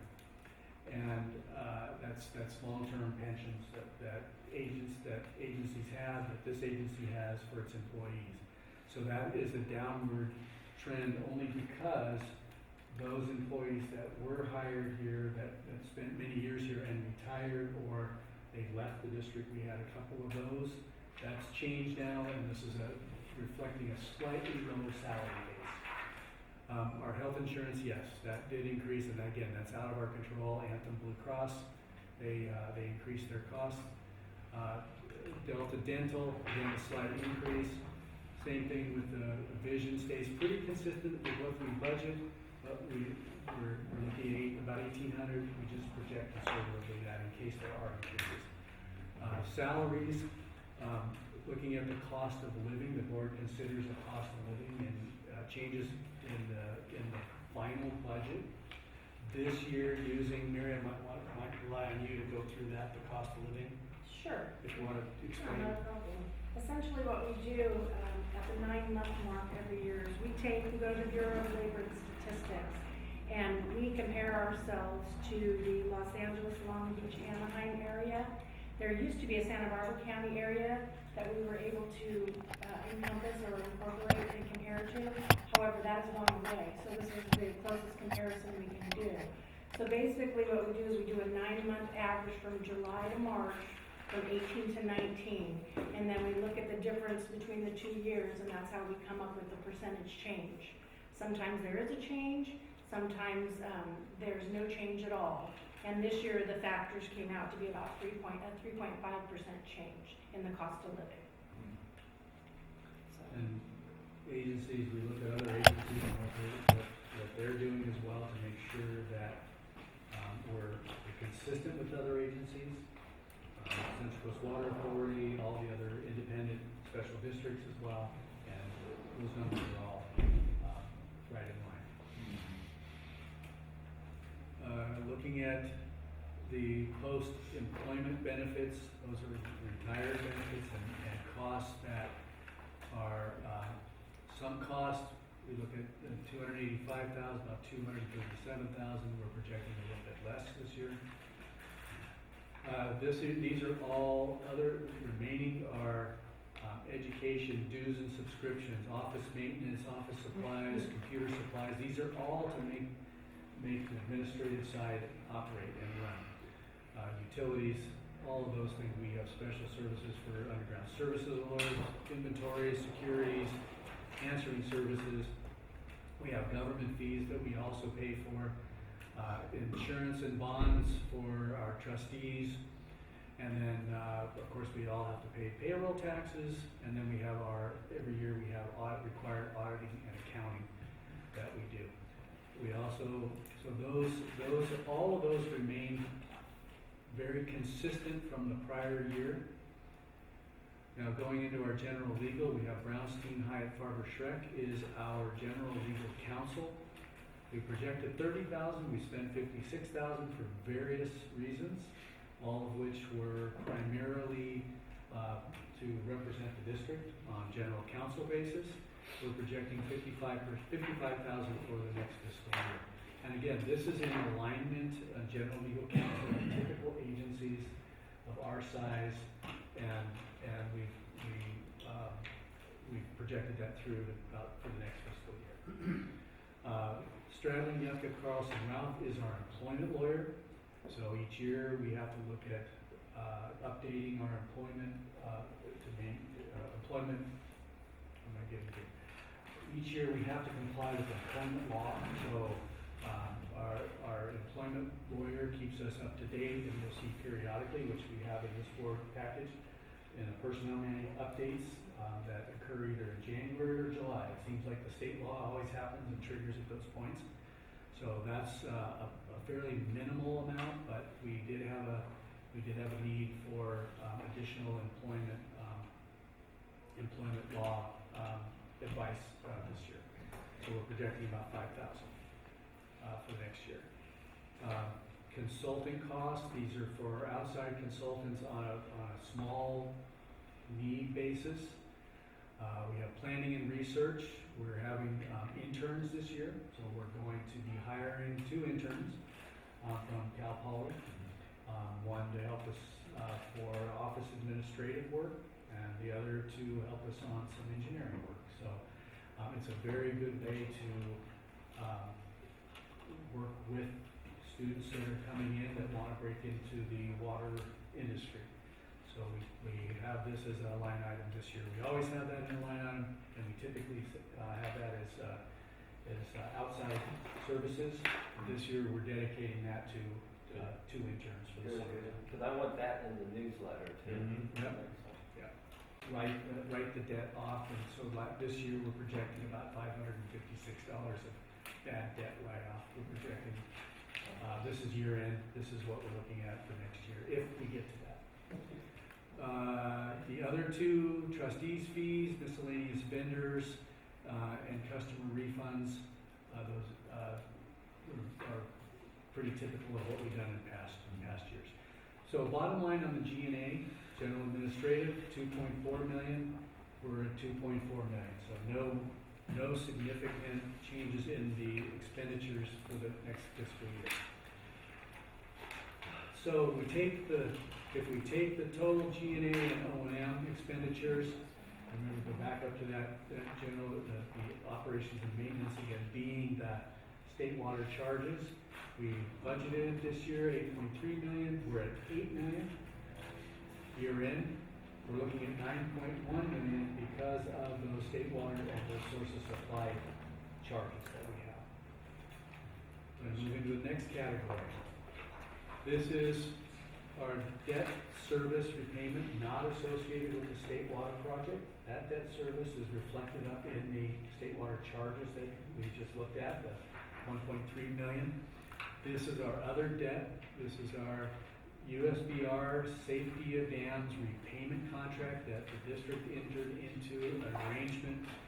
It's a 50-year payoff when the Kachuma project, Bradbury Dam, was strengthened back in 1990. God, Harlan, we're going back that far, 1999. 97 through 99, the cost of that was $43 million to do the dam SOD. In fact, it's never been reconciled yet. Since then, the last cost was about $49 million, which we're only obligated to pay a proportionate share of the $43 million. When it started out, it was supposed to be 21 or 24. Correct. So that's typical. Yeah. So the SOD charges, we have a 50-year repayment plan for that. That debt service, and each year it's about $27,012 for each year, and we're going to see it slowly decrease, but it won't decrease by much. Our other 2 bonds, which is the Series 2004A repayment those are for our capital facilities, that we did for Zone 3 Reservoir. And that, there's two portions of that. There's an interest and a principal. And you can see that it's remained pretty consistent. This one expires in 2021. Okay, 2021. We pay this off in 2021. So, it's about 330,000 projected, 329,000 at the year end this year. We're looking at 328 because our interest goes down, our principal goes up, and so that's very consistent. So if we take all of our G&A, our O&M, our debt service, and total it up, the budget is, this year again, 2019, 2018, 2019, 8.7. We're at 8.3 million year end. We're looking at 9.5. Again, these are our obligations, the state water project payments. So we take the revenues, which were 11 million. If we look at those, these two numbers here. So you take the revenues that we had for our projected year end, subtract our expenditures for O&M, G&A, O&M, and debt service. This is where we are less our revenues year end. This is what we're projecting for next year, not 3.2 million, but 2.2 million. So then we go to our next subcategory of expenditures, our other expenses category. We have special studies. We have a fisheries program, special studies, then we have legal and engineering, both broken down. I'll start with the obligations that we have under the fisheries program. This is related to a 2001 MOU that we signed and as a party to, related to the Kachima project. And we were talking about Kachima project raw water costs. Well, this becomes the additional costs that are added to the Kachima project, our cost for the project water. So we entered into a 2001 MOU when in 2001, of course, when the biological opinion was issued to the Bureau of Reclamation in 2000. We agreed to carry out and to supplementally fund those matters and items and projects and programs related to the fisheries obligations of the Bureau of Reclamation. Going back in the years, we wanted the Bureau of Reclamation to bear those costs. Bureau of Reclamation has always said we're not going to bear the cost, it's the users that bear the cost. So we agreed to do that, and we have been supplementing those programs through our budget each and every year, along with the 4 South Coast member units, through the agencies that they are involved in. One is the Kachima Conservation Resource Board, or CCRB. We had, during that, they're a signatory to the 2001 MOU, as we are. There's now Kachima Operation and Maintenance Board has supplanted themselves, that agency, for CCRB for these fisheries implementation programs that the two agencies, CCRB and Id1, agreed to. So all of these costs are related again to the Kachima project. We budgeted $202,500, which represents 2 years of back costs. We so far have expended $167,500, which was the settlement agreement between Id1 and COMB for those back costs for 2000 biological opinion only costs. We're looking at the year end, if this happens, $263,000 as a total from this, plus costs that have been accumulated for 2018, 2019, which was total 263,147. If those costs are not realized, those final costs, they will roll into here, into this fiscal year, into the 2019-2020 budget. We budgeted $30,000 as our cost share for only those biological opinion items in the 2000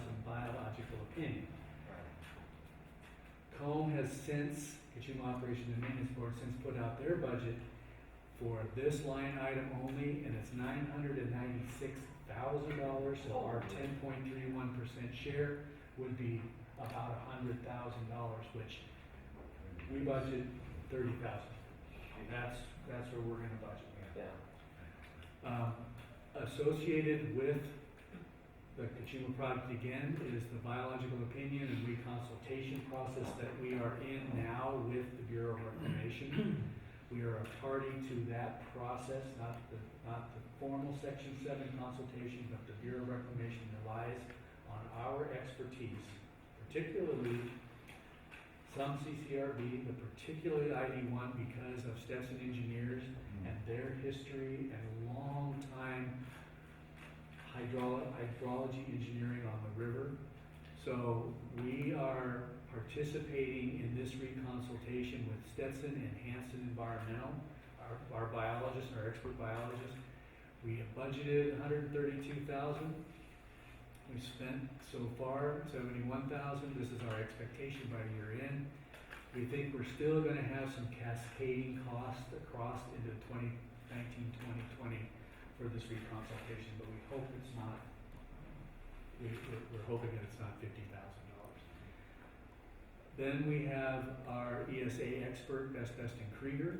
We have a cost for their participation and their advice into this reconsultation process that we're working with Bureau of Reclamation for the next biological opinion. Let me point out, this is the 2000 biological opinion. These are the next biological opinion, which is going to be issued by National Marine Fisheries Service to the Bureau of Reclamation for the Kachuma project to continue operating and supplying water. So we are right dead center of this. Actually, we're drawing closer to the end of, hopefully to the end of this process. So we budgeted, but that doesn't mean the costs are going to change. So we budgeted based on our actuals, $40,000 for year end. We're putting $40,000 in as a placeholder. So again, forecasting out some of these things we have no control over. State Water Resources Control Board, another agency that is related to the Kachuma project. It holds the existing jurisdiction over the permits for the Kachuma project. These are public trust resources, our consultants. We did not budget money in for the next year because we did not spend any money in this year. We do have hearing support that's coming up. We expect to spend about $20,000 because we're right in the middle of preparing comments to the draft order that came out a month and a half ago, is right, Peter?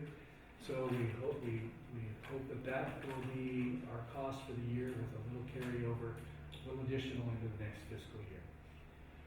Our special studies are related, again, to the Kachuma project and the river. We budgeted $20,000, spent $6,000, we're still looking at $12,000. We really have not got into the riverware programming for ID1 at this point. That's what we expect to have in this next $12,000 for the next year. We have also, we're involved in the Integrated Regional Water Management Program. That's a county-wide, it's a regional-wide actually, going from Monterey to this area and to Ventura. We have a local group in the county. Our participation is about $1,300. However, we see that there's going to be additional costs coming up, so we budgeted $6,350. Our WaterCAD GIS system, that's our in-house system that looks at all of our systems. We have a distribution system model. We looked at spending $10,000. We've only spent about $25,000, but we do have some upgrades in the software that we're going to have to be looking at. Our water conservation program, we spent $5,400. We're going to continue that with shower saving devices, water saving devices, other information that we're putting out. So we expect to spend about $5,500. Overall, the special studies and programs, about $158,000 versus what we spent this current fiscal year and what we projected. What we're looking at here is a transition from spending on outside programs and bringing back everything into the district. Our infrastructure, our deferred maintenance of all of our facilities, our capital programs that we haven't touched. We have $24 million of capital programs in our capital improvement plan, that a lot of it has not been performed because of budgetary constraints, shifting of our funds into programs such as these. We've got to start looking in our house to fix our house, or 60 years is gonna, 5 years is gonna come, 70 years is gonna come through, and we're gonna see things that break, and when they break, they're 10 times the amount of what it costs to maintain. So that's the idea this year, is to shift some of these costs out of these categories and into our district and its facilities. Looking at the engineering, legal and engineering costs, we budgeted $78,000 for the hearings. We've used we're projecting $20,000 again for BB&K and Brownstein, Hyatt, Farber, and Schreck. We haven't hit that mark yet, so we're looking at, but we're going to have hearings in the next year on the draft order, and there's likely that we will need legal counsel, because these are draft legal orders that are gonna come through, water rights orders, and we need to protect, these are all protecting the district's water rights at this point. Both in the Kachina project contract rights and the downstream rights that we have in the water. So these are very important, and we don't want to shortchange ourselves to lose any of our rights to the water that we extract out of the river or have in the Kachina project.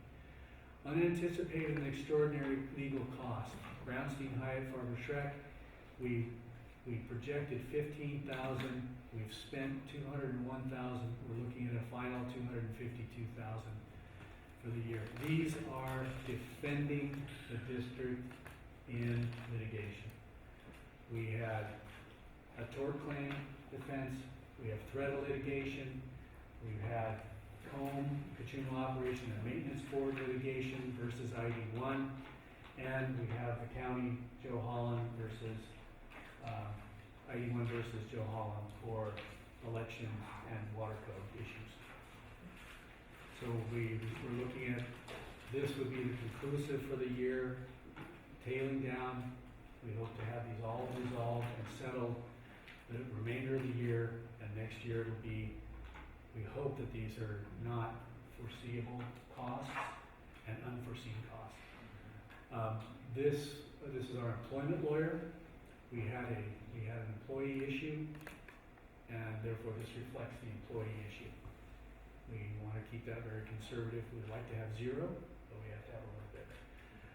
Best and Krieger, this goes to unanticipated costs that we may have if we get into litigation with the National Fisheries Service. These are ESA related, and defense again of the district's water rights. I'll move down a little bit. Our engineering services, we have groundwater and downstream water rights. Again, we have 5,000.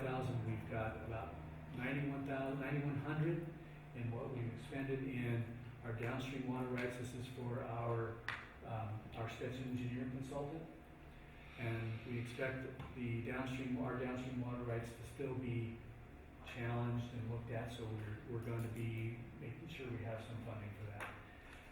Easements, surveys, water projects, these are district-wide. We budgeted $30,000, we spent $19,000 on various projects and programs that we have, and we expect about $20,000 worth of incidental and minor projects that we've got. Whether it's surveying for an easement for fire hydrants or a water line, these costs are all in this category. Now we have the Sustainable Groundwater Management Act, which was a state mandate in 2014. There are very specific milestones for bringing the groundwater basin, which this San Ynez upland basin was determined to be a moderate, is that right, moderate? Medium, moderate, medium, not the same, depending on how you look at it, a medium risk basin for being imbalanced. So therefore it triggers a whole process for the upland groundwater basin.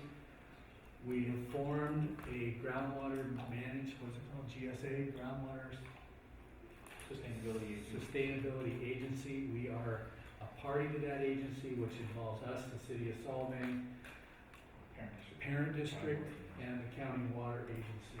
And this is only for the what's called the eastern management area. Now, groundwater, this is our basis and foundation for all of our water supplies. When all else fails, we go to our groundwater. We have to protect our groundwater.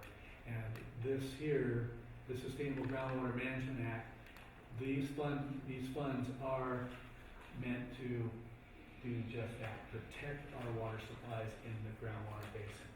We know the South Coast is looking at the Ynez upland basin to bank and store water in the upland basin. They've already indicated they want to be involved parties. They wanted to be on the GSA as a participating party, but that wasn't the case. That didn't happen. So we know the South Coast is eyeing this basin because they believe that the Ynez upland basin contributes water to the Kachuma project, which they feel they have a right to. So this is going to be a defense, and it's under our engineering services. This is against Stetson that will be involved in working with us to assure that we have our rights protected in the upland groundwater basin. Finally, in our what we call NARES, or our non-annual reoccurring expenses, with an S there, we had Chromium 6 implementation. The board remembers the state issued a mandate that lowered the Chromium level, Chrome 6 level to 10 parts per billion from 50 parts per billion. The district was set to spend $12.5 million on a treatment plant for its certain groundwater wells. And fortunately, there was a litigation, and the court determined that the state had to go back, and they remanded the state back to relook at their economic impacts. $12.5 million to build a treatment plant for this small district was significant costs, and would be significant O&M costs in the future. So fortunately, that didn't happen. But the miscellaneous, we're taking this Chrome 6, this is still on the horizon. The state has looked at this. We're waiting to hear from the state Division of Drinking Water if they're going to reinstitute those, or they're going to reveal and disclose the plan, their economic plan and their economic impacts, and if they're going to continue with a 10 part per billion. We don't know that yet, but the horizon's very close. It looks like September at one time, or it is September, for that information to be disclosed. So this 30,000 was in anticipation of, again, if we needed to do some minor design work, because we're at 60% right now for this, but fortunately we've now drilled a well that is chromium free, and that we are looking to blend water, which is far less than treating water. But we will still have minor treatment, but not to that level. This is looking at that type of treatment design. Chris, Yes, it's sir. already Chrome 6, don't we still have some sort of a deadline for 2020? That's off. That's been put off, Harlan, because of that court decision. It's So, totally off for sure. well, we don't know that. Cause I'm It could be. I thinking don't know. this 30 is enough. But it would not give the agencies that have chromium 6 in their groundwater enough time to respond and implement anything that would treat out Chrome 6.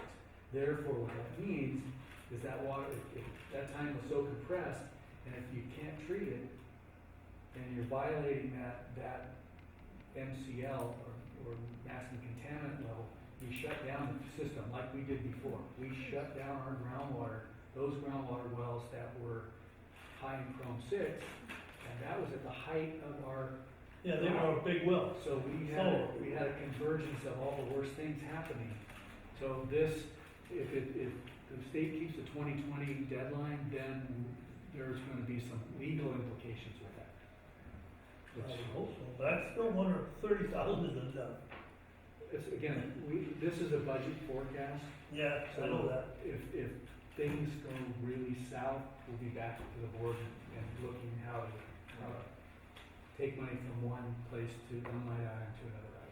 But the state, again, if they reinstitute this, there'll be a time frame. There will be a time frame. Yeah. If they're still considering 10, we're in a lot of trouble. Like everybody Everybody's else, in a lot of trouble. like everybody else is. Yeah, every agency that has it. To the water rate study, we put 5,000 in as a verification. We asked Bartle Wells to do work for verifying rates. They did not get it to us at the deadline, which was the end of May, which is now. So we still have that we have a new deadline for them to get us a verification of the rates, and that's what this 5,000 is a placeholder. We also have USDR Kachima project contract program, so we've got 25,000 in that. We have not spent anything on programs, so this from the Bureau of Reclamation that we end up paying for, and we do have a placeholder of that amount. So bottom line for the special expenditures category, other expenditures, we budgeted 760,000. We've spent 825,000, mainly due to the large outgoing of unexpected legal costs in defense of the district. This is half of that for next year. So we're trying again to maintain those costs. So there's the summary of that. Now we get into the budget balance. And this is where everything is summarized. So we look at the total revenues. There's what we're looking at in year end, 11.553 million. Future forecast for 2019-2020, 11.751, a 1.7% increase over the actual year end. Our O&M expenditures, again, increased because of the state water payment that DWR increased charges. We're on G&A expenses, we're very close to the same as where we certainly budgeted. Our actuals are less, very close to the same in the next fiscal year, virtually a little bit less in the debt service. Year-end projections for our, you take our revenues to our expenses, 3.2 million in subtotal balance, 2.22 million in the upcoming year. We take off those other expenses categories off of that 3.2, we end up with about $2.3 million. This for future year, about $1.7 million, again, because of the increase in the state water charges. The budget balance for the year end, about $2.3 million is left available for capital projects. 1.7 is what we're projecting, 1.783 is what we're projecting for capital projects in the next year. And recall, one of the things we're shifting to is looking to take not all deferred comp, a portion of deferred maintenance that we've had over the years in our infrastructure, and doing things that need to improve and to bring the district into compliance in some cases. We have 2-inch water mains that are galvanized pipes that are so far out of compliance that we have to go back in and we've got to change those out to industry and compliance standards. So those are all part of this capital budget. So when we're looking at the first capital project is water treatment. When I mentioned we don't have chromium, but we do, our new well has manganese. Now we can do blending, and this item here is looking at, this is some of our treatments. So we've got a, I'll look at real quick, I've got some notes here that I need to refer to.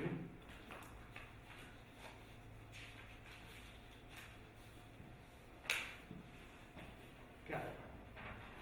So our capital, this is based on our well 29, which is our Madera well at our office.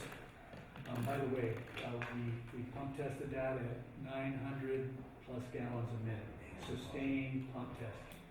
So that is a bonanza well. We got a lot higher on the maximum level, but we're going to, for sustaining the water supply and not drafting the ground, that particular area of the basin, we're looking at about 9 to 950 gallons per minute. That's our blending source of water for the wells in the zone 2 area that have high chromium. So when and if, or actually more when, the state comes down, we'll be able to blend it. These are design costs, a pilot treatment plant, a pilot treatment facility in order to develop the design for treatment that needs not only for manganese, but to blend down the chromium. And it's a building on, at the office well with, we call office well with benefits, the test well with benefits. We did a small one that we ended up 80 to 100 gallons a minute. We have to have a building. So we've got a building that we're going to be not only at crew quarters, but we're building a garage so we can put our very expensive ditch witch in. So we've got that. That's part of this cost here.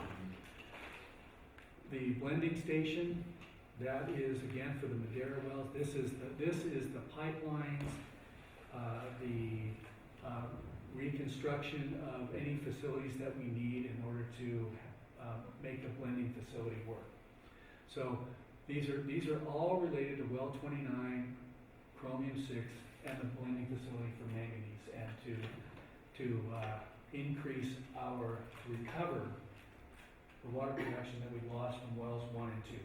So those 2 wells were early year wells that those failed on us. So that's what these 2 costs are. These are capital costs that will end up producing water supply for us. We have minimal on our state water project pump station. This is where we receive delivery of our state water project and our Kachina exchange. These are minor items, $5,000. These are anything related to pressure gauges, to seismic boots on our pressure tanks. So that's this minor cost. We have fleet vehicle replacement. We are cycling through the fleet vehicles. These are the utility vehicles for field crews. They're 20 years old. They're at 250, 300,000 miles. There are some of them that are going beyond the repair point. So these are on a cycle for 2 new vehicles, and the trucks are expensive these days. So these are the 2 new vehicles that we go out to solicit costs for multiple vendors. A lot of them don't respond, but we go to solicit that those costs for fleet vehicle replacements. Then we have office computers, furniture. We go through our computers. We cycle those through about every 5 to 7 years. They become obsolete. So we've got about $18,000 in there. We spent about $9,900. Our meter replacement. We are now again at a point where we had a meter replacement program 10, 15 years ago. Those meters that are in the ground are now becoming, it's time to replace them because they begin to read slower. And we found that when we did the meter replacement program back in 2005, that many of the meters that were in the ground were still 1960s vintage meters, and many of them weren't reading water flow. And many of them were reading 5% of the total going through. So that's why in 2005, 6, and 7, we went through a meter replacement program. We're now starting the 2005 batches and starting to replace those meters because they're now, again, the timing for those has reached their life. I bet those customers are upset. There was a change in revenue stream when we started changing those, and actually started recording water. Yeah. Okay, so that's the meter replacement program. We have some shop and building improvements. We have a restroom 2 restrooms that need dire attention to in the office that's 60 years old as of this coming month. So or this coming year. We have our SCADA system, which is the way we electronically operate our entire distribution, storage, and pump systems. All the wells, all the booster pump stations, all the reservoirs, valving is operated through a system control data acquisition program. The program that we have is obsolete. It's no longer supported, and it's only a matter of time when that goes out, which puts the district into manual operation of all of our facilities. So we have to go in, and that's a capital expenditure, and we have to, we've been looking at various SCADA systems and programs, and we've got to put that into play this year. Our GIS system, very little expenditures there. Our major tools, shop equipment, we budgeted $40,000 this year. We needed a skid steer or a mini excavator. Talk about fencing. Many customers have put in fences over our water line easements and built buildings just on our easement lines where we can't get access for our major equipment, our backhoe or anything else. So we have to get these little track hose that come in and can fit between a 15-foot easement, because there's a house here and there's a house here, and there's a pipeline that runs through it. So we've got to invest in a means of getting to our system. So this is going to be a $55,000 investment of a track hoe, a mini track hoe. Our chlorine buildings are in need of replacement. So we're looking to replace several of them that were built back in 1990s. So we're going to be doing some incremental increases. Our 6CF well field, CFS well field, we've got to do some repairs of the vaults that are in the river. So this represents a one minor repair. Our upland wells, this represents well 29, our Madera well. We budgeted $690,000. We came in at $501,000, which is phenomenal that we did that. And with this, we get 950 gallons a minute for capital cost of this. We're still looking at piping, above ground improvements, and so we're looking at, to finish the well off, about 100, and electrical work, $189,000 for power and all those incidentals to finish the well. Our rehabilitation, water mains and valves. We projected $550,000. We got to some of those major valves this last fiscal year. We have a significant amount of work to do in that category alone, about $1 million worth of work. And this is a phase 2 of our water laterals that I mentioned earlier, that we have 2-inch galvanized pipe feeding a number of homes that are at the water main that's just non-compliant. Those alone, about $807,000 worth of water main removal and replacement. So that is and we have 6 valves also that are essential valves that need to go in to be able to isolate the water system and to be able to, if the valve goes out, we have to figure out a way to get water through a different method through the water system. So this is a significant capital cost, but we are again way behind the curve on this. We do have money in the reserves. We do have a residual amount of money that will be coming from the net balance of revenues to expenditures this next fiscal year. Part of that money will be used, which I'll show you the next slide here, will be used for the capital cost, but we will be using reserves as well. So we budgeted $1.8 million. We spent about half of that in a little more than half in the fiscal year ending, but we're looking at $2.5 million in capital costs. Again, to shift from outsourcing our funds to bringing it back to the house so we can make the needed infrastructure facilities work, because they're old. They're getting old. Okay, so there's the $2.5 million. So we get down to a summary here. So this is the carryover balance, this is the remaining balance that we had from the revenues versus expenditures.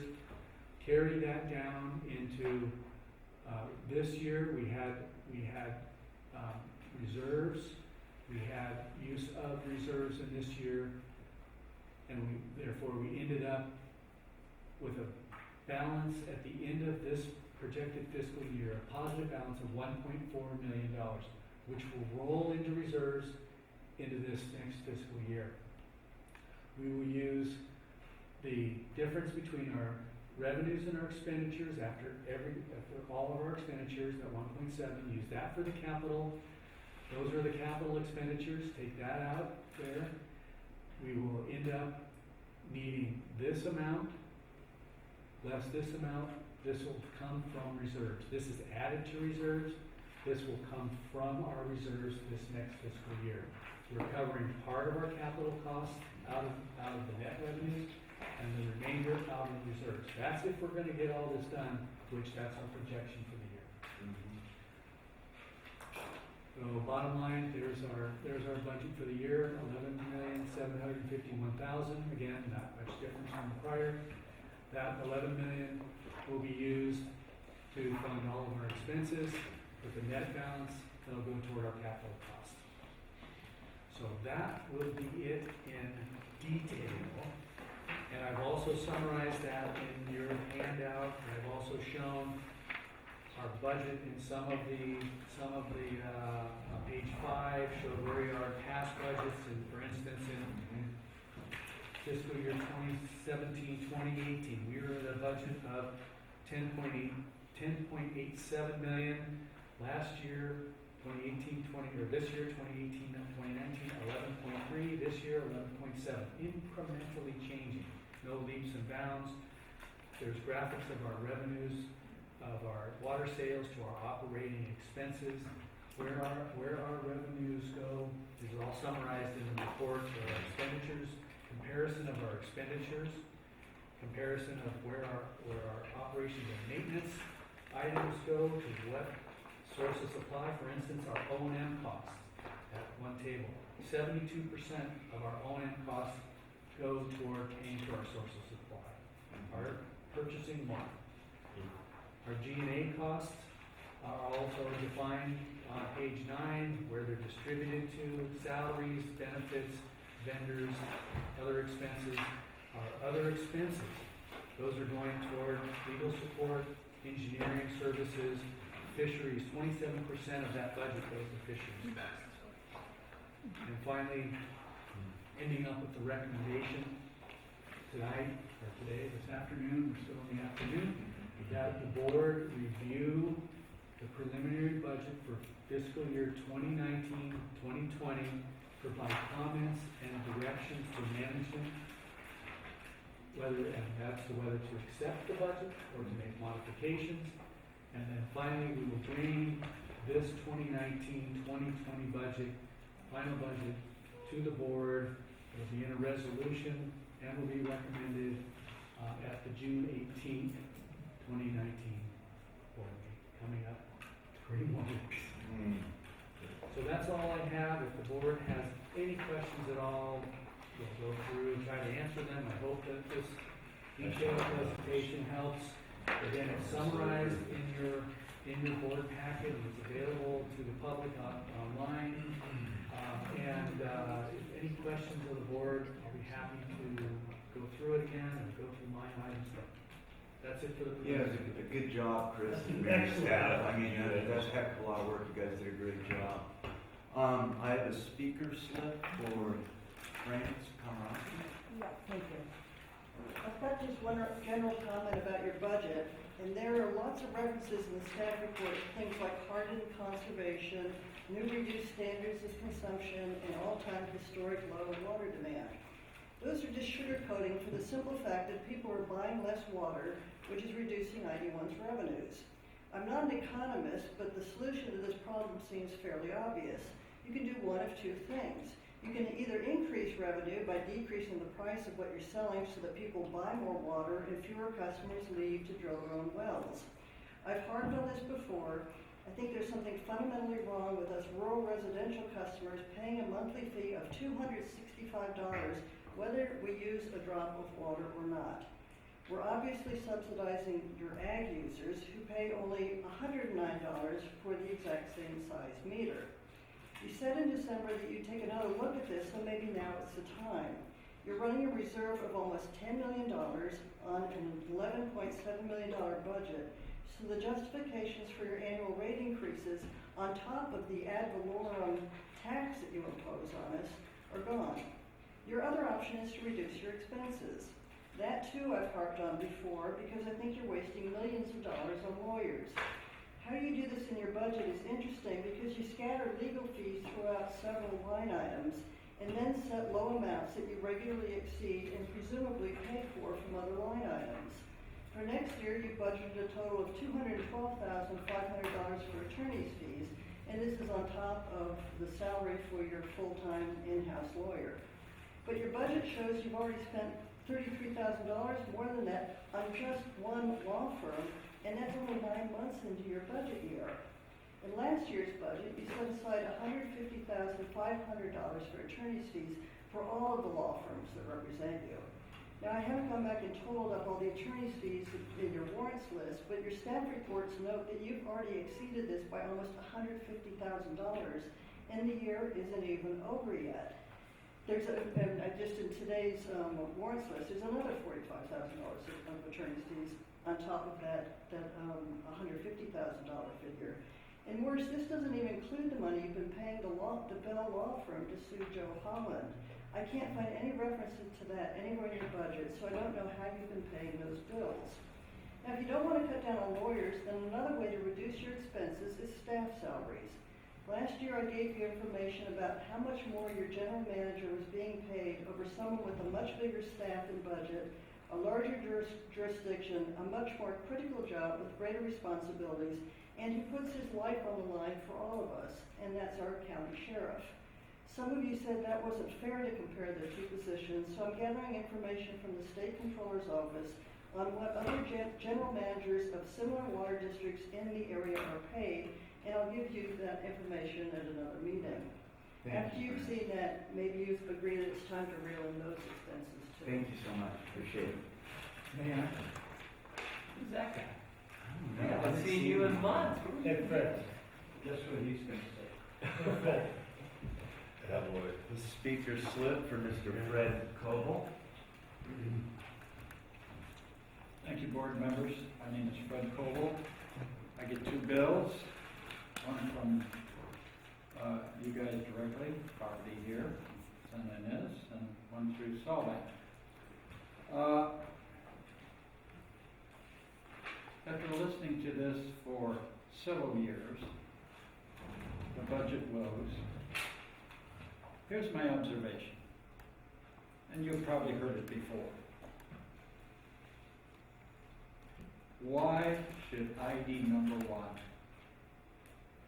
have to defend the lake, the river, and the basin water rights for all of the other users? The people that have the wells in the basin, people that have the wells in the river. Why do we do this year after year? There's only one solution for survival. What is it? A super water district. How many years now have you tried to take the baby step with with Solvang, for some kind of a marriage? Everyone else needs to become part of that for your survival. Buellton, all the way down to Lompoc. Think about all of the people, the riparian pumpers in the river. And you look at all your adversaries over the years via lawsuits. Nothing has changed. You're still fighting the same battle. Nothing has changed. When are you gonna get the will and the gumption and have the foresight to change a direction? You're the most powerful water district in the valley.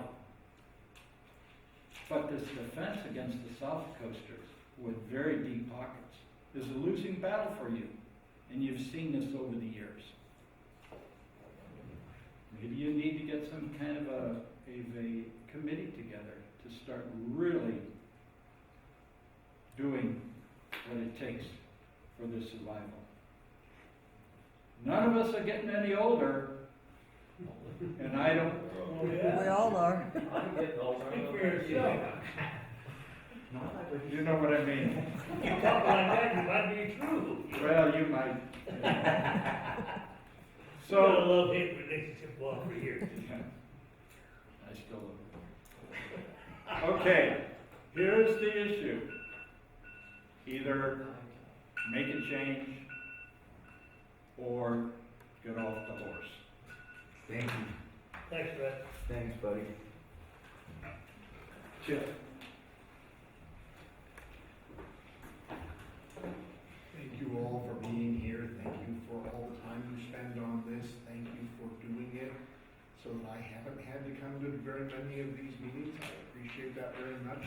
I appreciate your staff very much. Please don't take what I'm about to say wrong, but I think you do need to take another look at some of your water rates. And I don't think we should create a giant water district and actually tend to be for smaller government.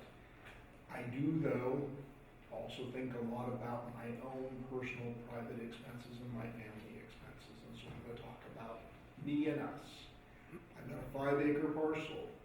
You guys use the groundwater under my parcel and serve it to me based upon the correlative rights. And, I don't want to make this a thing about, class and water law, but that's how you're able to do that.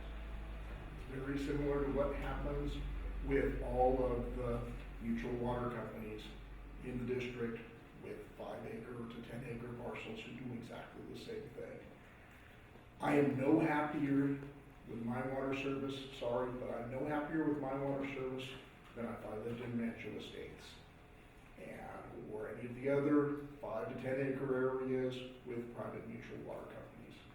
If I lived in Rancho Estates, I went and reached out to find out this information. If I used an average of 125 HCF, which is your break point between me paying urban and me paying the slightly less than urban rate, in Rancho Estates, I'd spend $180 a month. That's less than my monthly service charge when I use no water. If I used more than 125 units a month, it would cost me 80 cents a unit beyond that point. There's something wrong. I'm not going to try and micromanage here from the podium to you. I'm happy to volunteer. As I said, I'll volunteer my time. If you guys want to spend more time looking at this, I think you got to spend more time looking at it. I don't want to drill a well. I want you all to have drilled a well to serve me my water. That's worth something.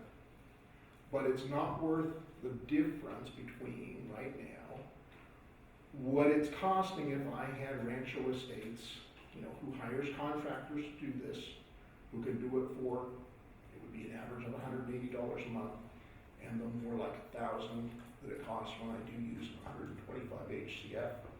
And by the way, I'd like to use more water than that. And I'm not using my full correlative right. You guys are suffering, we all are suffering from the fact that people like me are using less than that because the water rates are so high. We just went through a very, very dry period, and we keep hearing that water use has hardened. Water use, if we get rain, is going to harden, and this is going to get worse. Thank you. Thank you, Chip. Oh, I'm sorry, may I say one other just real quick thing? For example, instead of us spending $55,000 for a mini track home, I didn't build a house over the district's easement. I didn't put fences over the district easement. let's figure out how to make the people pay who did do those things for that mini track hoe.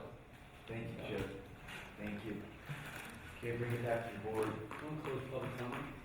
Yeah. Closing public comment, bringing it back to the board. Are there any questions, comments again, this is a preliminary budget. We can look at those, please give any input. You can do it either directly to management or tonight, today, no, today. Daylight's still up. Nothing to digest.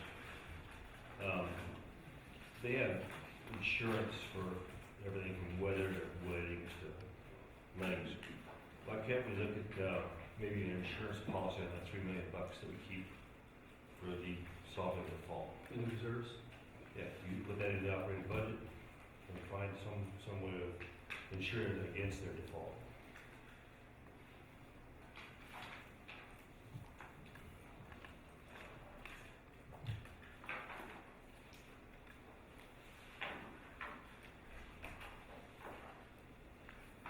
Yeah, it's not making as much now. Now, even at 1.25%.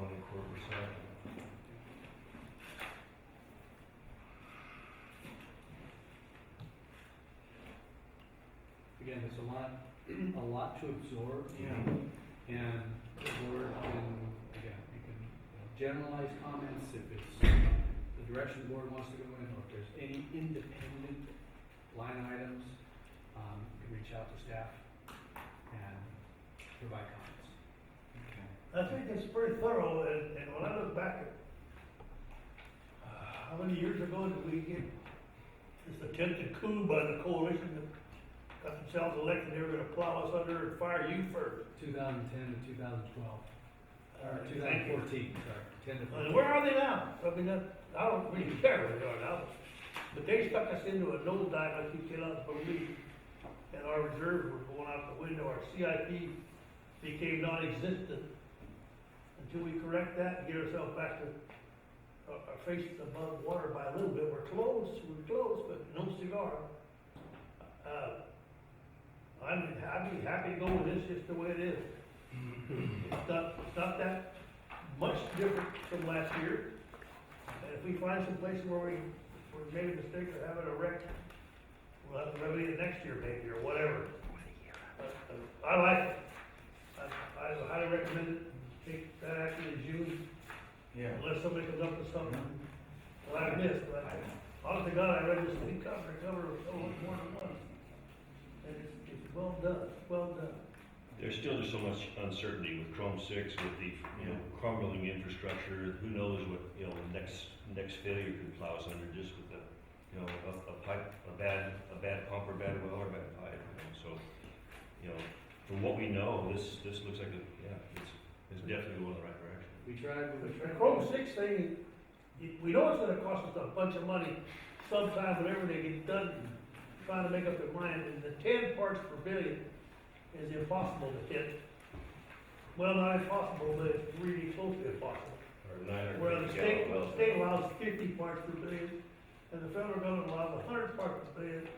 Why did some professor from some place decide, oh my God, Ken, we gotta do something about this? When every one of us in this room has got Chrome 3 in our abdomen right now. Right now. It's in leafy green vegetables, it's in broccoli and all that good stuff. A lot of you have heard this before, but it's there to neutralize Chrome 6 if we ever ingest some. And I had to guess we've been probably ingesting Chrome 6 our whole damn life. And I don't know, we're not glowing yellow or amber or green or whatever. Why do we get so much common sense in Sacramento? I guess is what I'm saying. Well, what we looked at was trying to keep the G&A O&M cost neutral, except for those places like Source of Supply where we have no control over vendors or over agencies that charge us. So we tried to keep that shifting the special studies, the things that we're doing for fisheries for others into our CIP, into our program that is going to benefit the district's customers. That's where our shift is this year. So that was our basic premise for this. And of course, to look at our projections, our actuals, and what that water rate, we have to base it on the approved water rate study, which we did, and then we had to make those adjustments and tweaks where we had the actual reality of funds and revenues and expenditures. So that's when we did a balancing act on that, but really tried to maintain O&M and G&A as stable as possible in the expenditures. Brad, you got any? So if any board member has any questions? I went through it, and we talked, Chris, I don't pull punches anytime, you know that, and let you know what I'm thinking. I was upset with increasing water rates, you guys know that. You know that, I'm the one who fights it all the time. I don't like it because I know it affects the fixed income folks. I know that, but now I'm a fixed income folk. And we've got to do something with that. But I'm not naive enough now, since I've been on the board, that these unforeseen costs come in. And again, Chromium-6, unfunded mandates from the state are a huge kicker in our butt. They kill our budgets. Oh, yeah. It's huge, and it's hard to plan for. I've seen it, millions of dollars.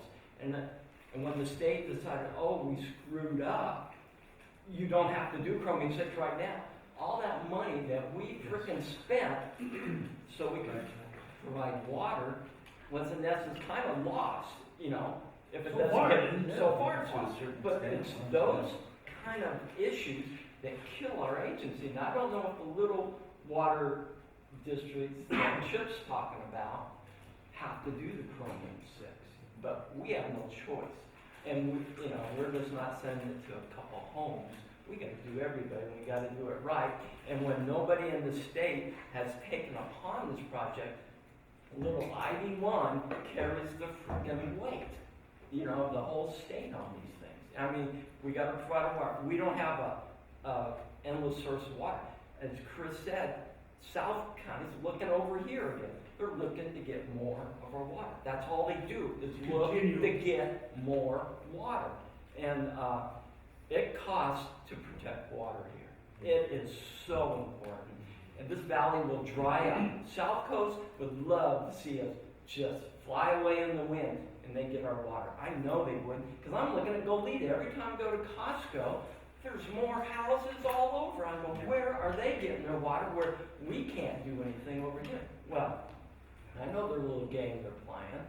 And, and that dam, they get 89% of the water that's dammed up behind that. So it really ticks me off when I hear people come crying in here, what are you going to do for the fish? Well, we're doing all we can. We're carrying the burden that Fred says, for the fish. We have to do certain items, and it just fries me when I hear them say, you got to do more. Well, South Coast taking 89% of the frickin' water, and there's how you destroy a fish habitat, right there. So go talk to South Coast. But yet we're fighting for all the water.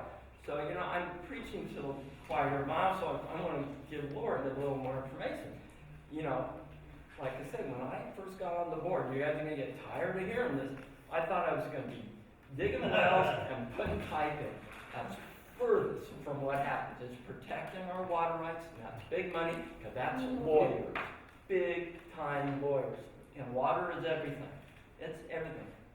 And the state knows it, and that's why they're getting into this groundwater now. And that's going to cost us money. It's another unfunded mandate. It's going to come down. We're going to have to be the police of that whole project. Because, the state's not going to collect the money, do the meters, and deal with whatever litigation. Okay, we got to carry that. You're not giving us a dime. So, Chris, you did a great job. I know you were sick. Man, I really appreciate what you did. Mary, hats off. This is tough. It really is tough. We're still providing water to our users. We're not the cheapest water in the world, but doggone it, we're doing good, But we need to fight the fight, and we still get nipped by these little dogs on legal things against us, our own citizens, I mean, my God, we got to get together and let's band together to protect our valley. That's kind of where I'm at. Yeah.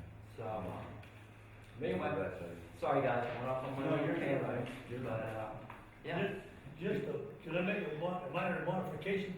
to what you said, you got a good point. But what Fred keeps forgetting, I've told him this before, you still hear you old coot? Yeah. The parent district across the street is where you need to go with your comments tonight. They were put together in 1938, remember? No, you don't. But in 1938, the parent district was born because the South Coast was making noises then about coming over here to get more water. Well, they finally got it when they built Bradbury Dam, but they got a certain amount, not just carte blanche. So they're over here looking, but they gotta remember, it's our river, it's our watershed. Watershed of origin is dominant in court, no matter who says what, despite of Jerry Brown. And now the new guy, whatever, he is the water business. But the parent district is here to protect water rights for the San Ynez River watershed. It goes from Cachuma to the ocean. They cover everybody you're talking about. The people that have their wells in the river, the people here that have their wells. We got a well in our backyard. Can't use it because it's not enough capacity to irrigate with. So we had to buy water from somebody that had more water per minute so I can run an irrigation pipe. Well, I don't choose to do that anymore, but owning that big meter allows me that right. Now, Chip, I'll trade you my monthly meter charge for yours any day. It goes up, next year it goes up to just over 500 a month before the water runs. But I can irrigate 15 acres. I know how much you can irrigate, Or so. if I lease it out to somebody. Yeah. But Will you sell it to my neighborhood, because my neighborhood will buy it from Yeah, you? we'll bless it. Well, they gotta come use it there. You gotta use it there. We might even put a pipe in. Anyway, what I'm saying is, we have to remember, everybody in California has to remember, there's no such a thing as inexpensive water anymore. Yeah. Ever. From whatever sources, unless you can go to Mars and get some. Right. They got ice up there. But just for correction, Fred needs to go across the street and talk to Kevin, the new general manager over there, with his problems. And as far as Salt Lake is concerned, that's a whole new council. They don't even know we exist, I don't think. And, I just want to reiterate So too. back to the subject at hand, I'm not going crazy, I'm sorry. This is a good job, and I would definitely recommend it, just what you're saying.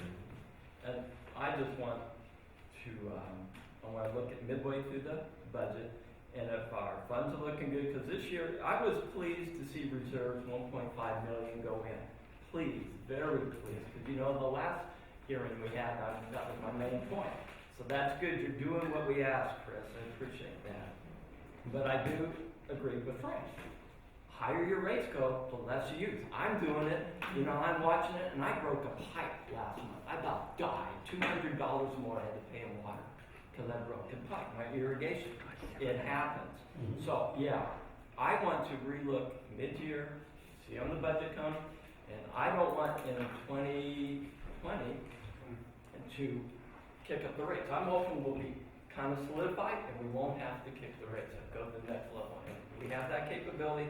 Fran, I look at it, believe me, I do look at it. And I look at the big picture, and my heart for protecting the valley. You've been here a whole bunch. The valley I want to protect, and our water is the valley. So that's just where I head all the time. And keep, just one note, keep in mind, this is a financial forecast. Right. These items, the line items and the costs move around, lower, we get to those points. Now, looking at January 2020 is when the next rate increase would go into, not tied to this action on this item in June, but January 1, 2020.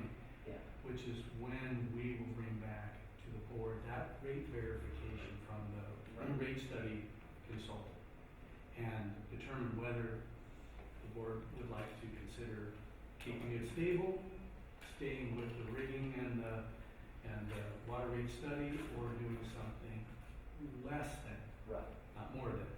More creates a more trigger, but less than. And this budget again is a financial forecast of what we've experienced, our trends, our financial costs, our financial revenues, and put into a few spreadsheets, but took a lot of compilation to get here. So those are always the option of the board getting to January. But kind of a nice thing to have this in July, that in January, so there's there's a future balance. So January the fourth, beginning of the fourth year, where we? Yes. Lori, I know it's literally like drinking from a fire hydrant here. Do you remember that? My first 4 years, and I know it's going through her head right now. Do you have any questions? There's really no such thing as a dumb question, because I've asked them all in public dumb questions. So, do you have anything that's going on in your head you just wanna get an answer to now? Well, no, I took a look at it and I emailed and got some Okay. answers. And so going into it, I had a lot of information. So I think, I don't know how to run a water district, clearly. It's my first day here. So, Hey, don't worry about it. kind of a strange meeting to start with, but. Yeah, it is. Yeah, it is. But, anything that I thought looked suspicious to me, I emailed them, so. Fantastic, fantastic. I And would like feel to free say- to continue to do that. Any board member would like to get information, feel free to get a hold of me or Mary. Yeah. Because we put this thing together, so. And if Chris can ask you questions, Barry can, for sure. Well, I just wanted to comment on one thing that I was very pleasantly surprised to see us doing, and that's the capital repairs, Chris, because Oh, my God. first tenure on the board ended, I think, in 2010, somewhere around there. Yes. And the board that took over, I think we entered into about at least 4 years of not being able to do much at all. And you're so right, that is just, that is disaster waiting to happen, not keeping up what we know we're overdue on keeping up. So I could not be more pleased with seeing our focus there. Now, personally, I don't see any issue here that takes any modification, and that's the consensus I get from the board, yeah? So what, Any, what we'll do, Jeff, any other comments, and what we'll do is we'll bring back. For a this resolution. budget by resolution in the next board meeting. We do have some other business associated with the budget that's coming up next, so we'll go through that. But- Sure. But that is the recommendation from management. Any board member has any questions, comments, or otherwise, that'll be incorporated. That'll be discussed at the next budget cycle, Sure. which will be the final budget cycle.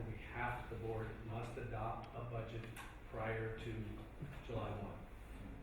That's so we can continue to operate. Not unlike the state. State can do whatever they want by extension, so. That's good. I'm being rude, but I just appreciate, Chris just made the offer twice. If any board member has any question about the budget or whatever, if Lori needs information, could that offer be extended to the public? Because I know I always have lots of questions. It'd be so nice if somebody could just answer them without me having to do a request for public record. I mean, there's questions like, how many wells do we have? Where are they? You have my email address? I'll just And, drop it to you? Yeah, sure. Okay. Just Okay, send me thank an you. email, that'd be fantastic. Okay, thanks, you Jim. so You can't much. expect any one board member to try to speak for the rest of us. Pardon? You can't expect any one board member to try to speak for the rest of the board members. Oh, What you're saying, talk to the public, sure. But Okay. what you're asking, that stuff written everywhere. How many Page wells we two, got? page two of the How many acres we got? It's How many, I think- 92 miles of pipeline, it's all public information. yeah, I think it's, you're my representative, so maybe I should direct it to you. I don't know. So They're just what- general how the Yeah, things yeah, I operate. get it. You can Yeah. send me an email if you have a question. Perfect, thank you. Okay, thank you. All right, so shall we keep moving? Shall we keep moving to item 4? We will. Okay. Item 4 is associated with this action that we have to take place in the preliminary budget and moving toward the final. So it's setting the appropriation limit for the next fiscal year, 2019-2020, according to Article 13, Roman 13B, or Proposition 13. It's, this is a California Department of Finance calculations that we use to develop those appropriation limits. So a very specific process that we need to go through at this point in the agenda.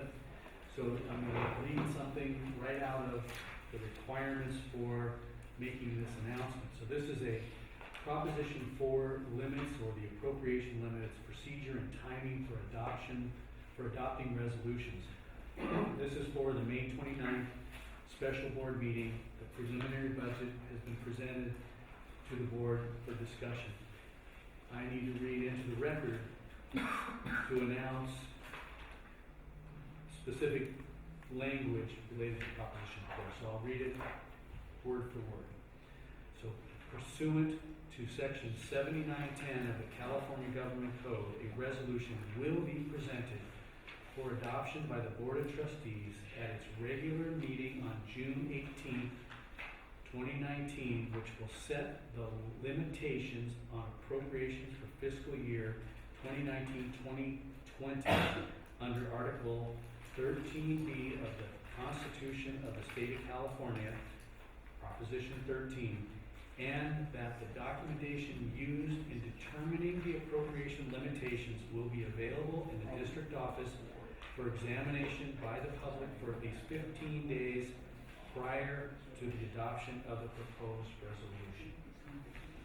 End of the word-for-word statement. So what we have in the board package is the calculations for 2019-2020 for the board appropriations, or for the appropriations that's given to the board. We will post notice upon the board's direction that will adopt a resolution establishing those appropriation limitations at that June meeting. So in your board packet, you will find the Department of Finance letter that came to the district on May 2019. They didn't give a date, of course, but it was received on May 1st. It establishes the price factor and population information that is used to calculate the appropriation limitation. Now, this relates back to the tax assessment. So keep in your mind the 875,000 tax assessment. This is the calculations used to determine what that assessment can be. So we use the appropriation limitation, of course. We use the 2019-2020 available data that comes from the state of California. It's the change in California's population, personal income, and it's calculated for this particular area. It's per population percent change for a special district, and population certification is also provided. So on the second page, you'll find the price factor under 13B, Article 13B. These again show the 2019-2020 fiscal year personal income. There's a percentage, and again, these are used, it's percentage change in this capital, it's percentage used to develop this appropriation limitation. There's calculations involved. It's a per capita cost of living change and the population change per this area. And we have it for the area that includes Buellton, Carpinteria, Goleta, Guadalupe, Lompoc, Santa Barbara, Santa Maria, Solvang, and the unincorporated area is all calculated into the annual change in population, minus, of course, there's some exclusions, but those are military and others. The 2018-2019% change is 0.43. It gives the exclusions, and then the total population. Our calculations then are put into a template that is provided, for the calculation for Id1 and computing this appropriation limit. Again, you'll see that on the computation calculation sheet.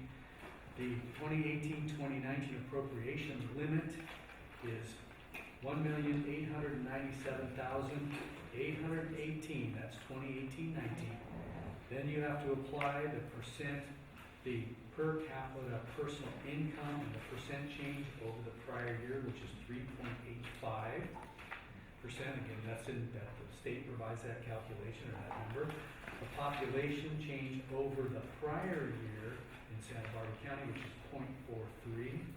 The per capita converted to a ratio, that's 1.0385. The The population converted to a ratio is 1.0043. So you take the CPI factor, population factor, CPI times the population factor, 1.0430. Of that, 1,897,819. That means our maximum appropriation that we can assess is $1,979,424.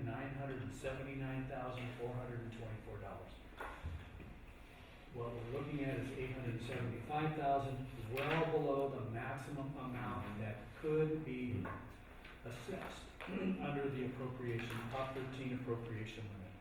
So with that, these are the calculations. A resolution will be presented to the Board of Trustees for adoption of the 2019-2020 appropriation limit at the June 18th board meeting. You'll find a copy of that appropriation as a draft resolution under item Id1. That will identify those calculations. It also identifies the $1,997,424 that will be presented at the June 18th board meeting. We also need to then the further draft resolution levying the actual assessment to collect $875. So first has to be the appropriation limitation, then the assessment, and that will take place as part of the final budget adoption. Lastly, we have to give public notice, and Peter, you can take it. So what we're going to be doing is giving public notice that will consider adopting a resolution setting that appropriation limitation pursuant to Article 13. We will place that in publications and post it in public areas. Id1 will be on our website. It will also go to the newspapers on June 6th and on June 13th. So those will all be posted 15 days prior, and this is the public notice. And that is it. And all we will need is the board to authorize staff authorization to post the public notice and make public the calculations presented herein for 2019-2020. That's the action that someone asked for. I make a motion for what is that? Posting the notice. So this is under item 4B2C on page 2 of the agenda. So that's the authorization to post the notice and make public the calculations that we made. Will all be posted and provide that to the public at least 15 days prior to the June 18th. So that's Monday. So Brad, you? And Lori second. Okay, Lori. And all in favor? Aye. Passes 5-0. Okay. We'll move on to item number 5, personnel policy. Okay. You ready to help me out on this one? Hey, you guys, we're just gonna take a 5-minute break, real quick. 5. Good. So we're resuming here. I quoted him many times on that fire break. That was the first meeting, well, 14 years, well, or many years ago. 1 month old. God. Just like this. It looks like just like Logan Harlan. I like that name. Looks just like Harlan.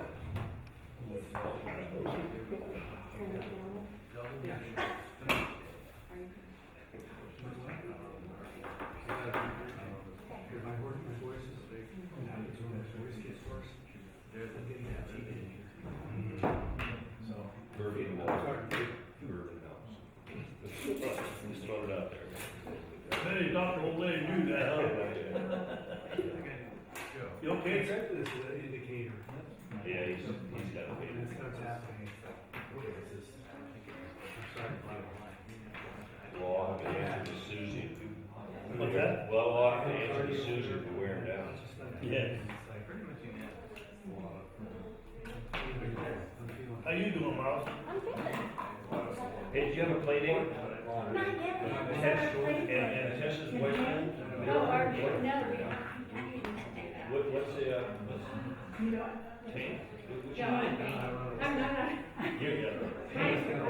I would say Tank. Hey, it's okay. You know, I still need 10,000 overnight. Really? Wow. Take it. Yeah. Girls in those big paws, she's gonna That's happening. be.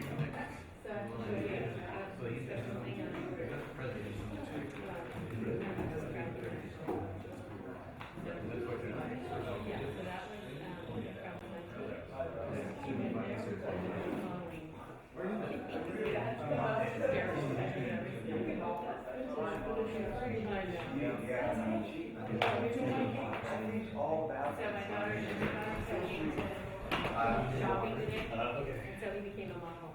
Oh, wow. Instagram site. Wow. That's pretty cool. Dude, thank you.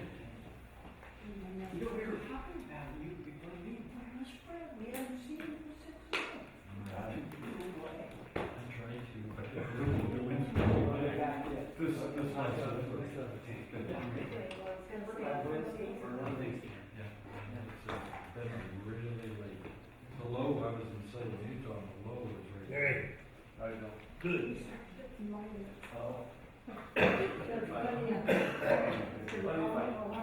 Yeah, You never were out. we're all jokers. We are. Are all the doctors taken? Yes, I hear.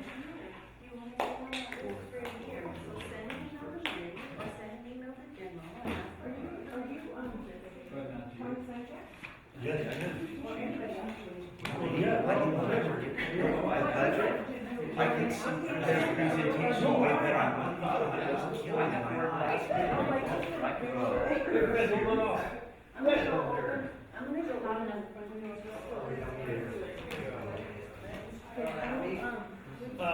All kidding aside, several times I used comics, if you're concerned about that, how did you do that?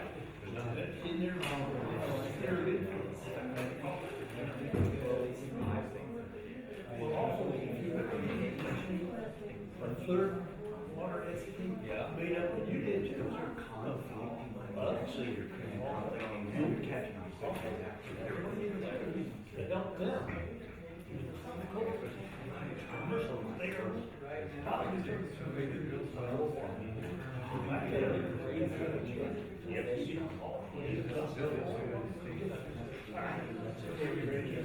Keep it rolling.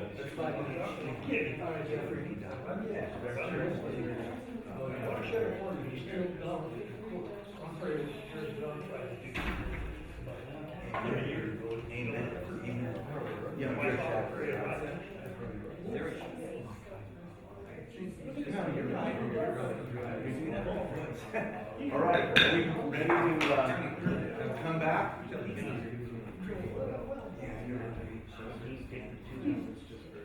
Need more neighbors like that. Seriously, talk to Kevin, who's their general manager. Sure, we did. Hey, We're just waiting for Mary. Oh, she gone, okay, sorry about that, I'm sorry. We'll wait for you. What are you sorry about? Darn the call. Well, Sign, we, tough to make everyone happy. Don Wade said that.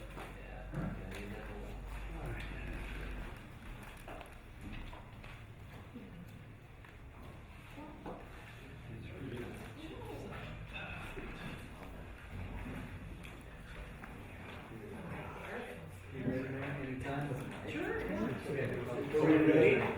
Can we start her back up again? Yeah, I think we're live and Okay, let's move on to item 5, personnel policy, please.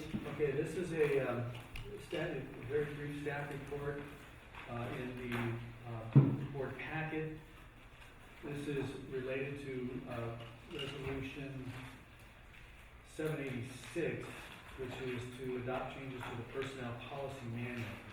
What what we get and have to do each year is our legal counsel, employment counsel reviews our policy manual. And the last time it was reviewed was February 2018. Laws change, situations change, so that triggers updates to the personnel manual based on recommendations, language from the personnel, the employment lawyer. So we stay current with that and have to update the personnel manual as needed. So what we've done, it's the entire personnel management manual is not in the board packet. Only those particular areas that will change. Some are just simple strikeouts.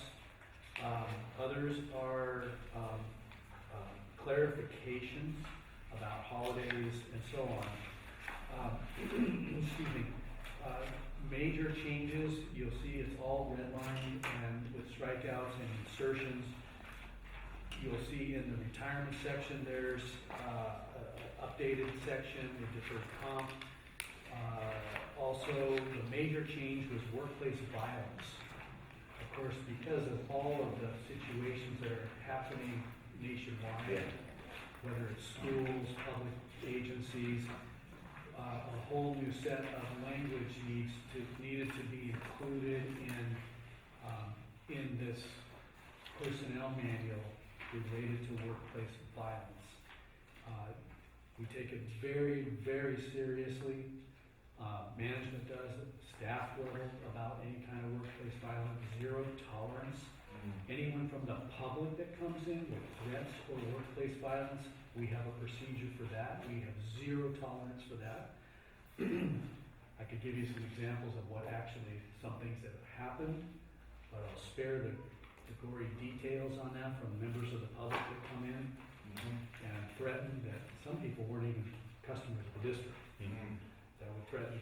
So with that, that's part of the impetus for having this manual before the board at this time, because there are things that take place on a timing basis. July 1, January 1, typically state mandates, of course we all know, take place either when state legislation takes an action or governor's executive orders, they take place. So this is reflecting changes, mainly changes that were necessary to reflect either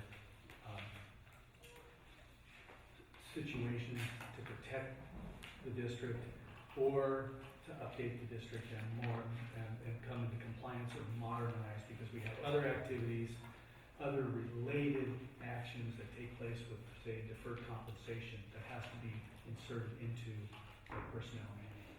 So then these reflect, sorry, they're different colors. Some are red, some are blue, some are orange. What are those? How come they're different? Those Different were inputs, correct, between Chris, myself, and Jack Dinkin. yes. Okay, they weren't federal, state, or county regulations, or No. just your Well, input? some of these are directly out of citations from requirements, like the PEPR or the CalPERS. Some are citations of Section Code 401A17 of the Internal Revenue Code for classic members. I mean, those are language that's taken out of the state requirements, for instance, and plunked into here from our lawyer. And then Mary and I look at things and we'll say, well, that didn't quite read right, and so we'll try to make it easier for the personnel to use, because this is a manual that goes to our staff, our personnel, that basically the guidelines for any actions or activities of that personnel, of that person in our staff. So that's what those represent. Different colors represent 3 inputs, some of which is direct, most of which is direct from our lawyer, and our language changes, excuse me. So I wanted to start just by asking the board if there was clear of what was added, what was deleted in the sections, and if you wanted to go through section by section, or if you just want to look at the major topics. It's up to the board. And Mary and I can clarify what's been done. If you wanna go through them section by section, if No, you do that, it'll take longer. Yeah, I didn't Approve have- the amendment to district personnel. And we lost Peter because he Yeah. had an appointment to get to. Oh, no worries. I went through this, and although it was lengthy, there was nothing that was tremendously, I could understand like what they were, I don't see anything that is complicated or it's gonna take much conversation. Do you guys have any questions about this? I move to approval of resolution number 17. It's simple things, some are very simple, like changing out a holiday. I saw 3 to 4 hour change, little stuff like that, and then CalPERS stuff and. Yes, and PEPRA, so Yeah. that's that new CalPERS law. Yeah. But for instance, like, very simple change, like the holiday. We've had Columbus Day off for a long time as a holiday, and we celebrated a guy that couldn't navigate a ship that ran into the West Indies. People were coming to the. Oh, Columbus.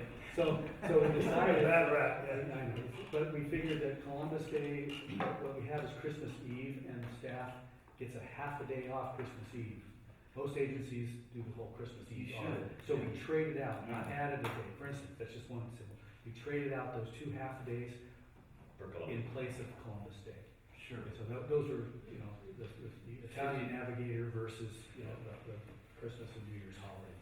There's other clarifications because there was just, the language wasn't quite clear enough. For instance, on page 17 about 0 months to 4 years, instead we put less than 5 years, because 5 years is a milestone Yeah. for vacation time, not, you know, so we want to make it very clear that or 10 or more years is enough. So there's just little clarification. Sure. On the retirement side, PEPRA, the new law of capping retirement contributions to new employees, it's an inequitable situation. Agencies are doing different things to make it more equitable and to maintain staff leveling and staff salaries. So that, again, some of these things, tier 2, tier 1, tier 2, it's all defined in here, better defined than what it was in the past, since this is new language, some of it's new language.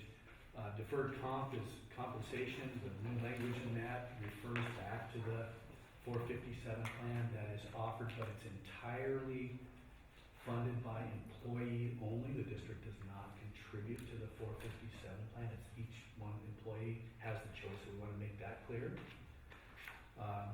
Also on retirees, there's additional language that went in for death of a retiree and health insurance contributions. That's in here.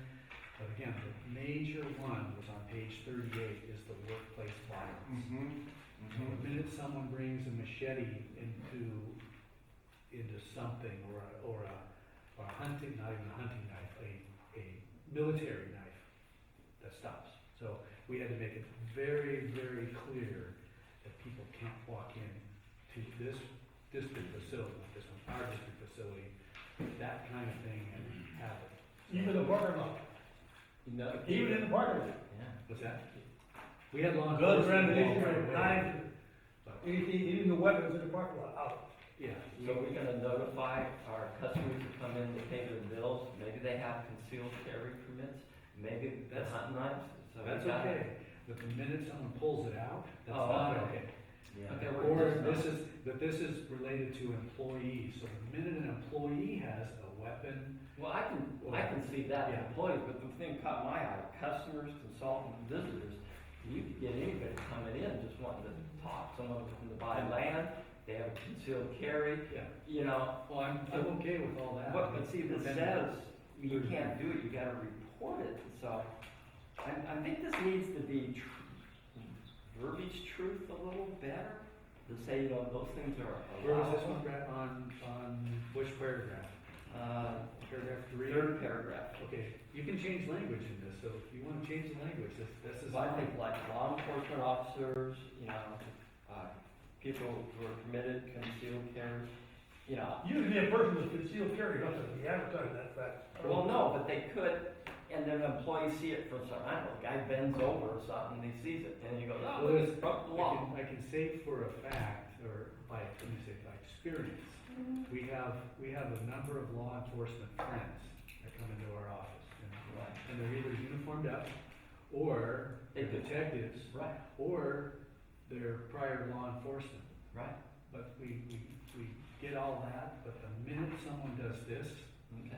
under a threat That's called situation. brand. Yeah, but all this is under employer violence. If someone comes in, it's all predicated upon if there's some violent action Correct. happening. So it doesn't, someone comes and pay their bill, and they can conceal carry, it doesn't matter. No, this is employee. Yeah, this is, paragraph 1 and 2 lead up to paragraph 3. So if someone sees someone conducting themselves in a violent manner and notices they have a gun or a knife, that's when all that takes place. I think that was my interpretation of That's it. exactly right. It's when the employee. So witnesses do you something. need just a motion, a resolution, a roll call vote? What do you This want, Chris? would be a, Need a motion and a roll call motion vote. and a roll call vote. Okay. We're For approving a resolution. number Okay. 786. But I think that verbiage needs to be cleaned up in that paragraph, or even the first paragraph that he's talking about. It does need to be cleaned. Did you have something there? Just public comment. Oh, yeah. Yes. Public comment. So, okay, so Brad, if there's any language in here that you want to add on that paragraph, other than we could say that, well, this is the employee that witnesses tells the general manager. Yeah, But it's employee. not, yeah, but they say. Employee that feels threatened, they've seen something, and just, or maybe an employee has a grudge against the police officer. Police officer comes in to pay the bill. According to this, he's not supposed to have his gun. I know that's obvious, but you know, I know how law goes nowadays. Well, you said it right here. You will do this. You know, they're gonna come into your office and tell you, Chris, because that's what it says. Go tell the general manager or Mary. I'm just saying we need to, I think, clean that up. We can have just a very simple exception in here, with exception of law enforcement, or legal permit, legal concealed weapon permit, something Yeah, like that. CCW. So, okay, so we'll add, where's the exception of law enforcement and legal concealed weapon carry, I guess they call it, Concealed carry weapon, CCW. carry Permits. weapon Or permitted, yeah. permit, okay. And I'll put that, and let's see, has concerns regarding workplace, with the exception of law enforcement.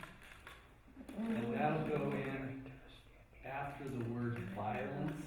He or she should immediately notify his or her supervisor or designee.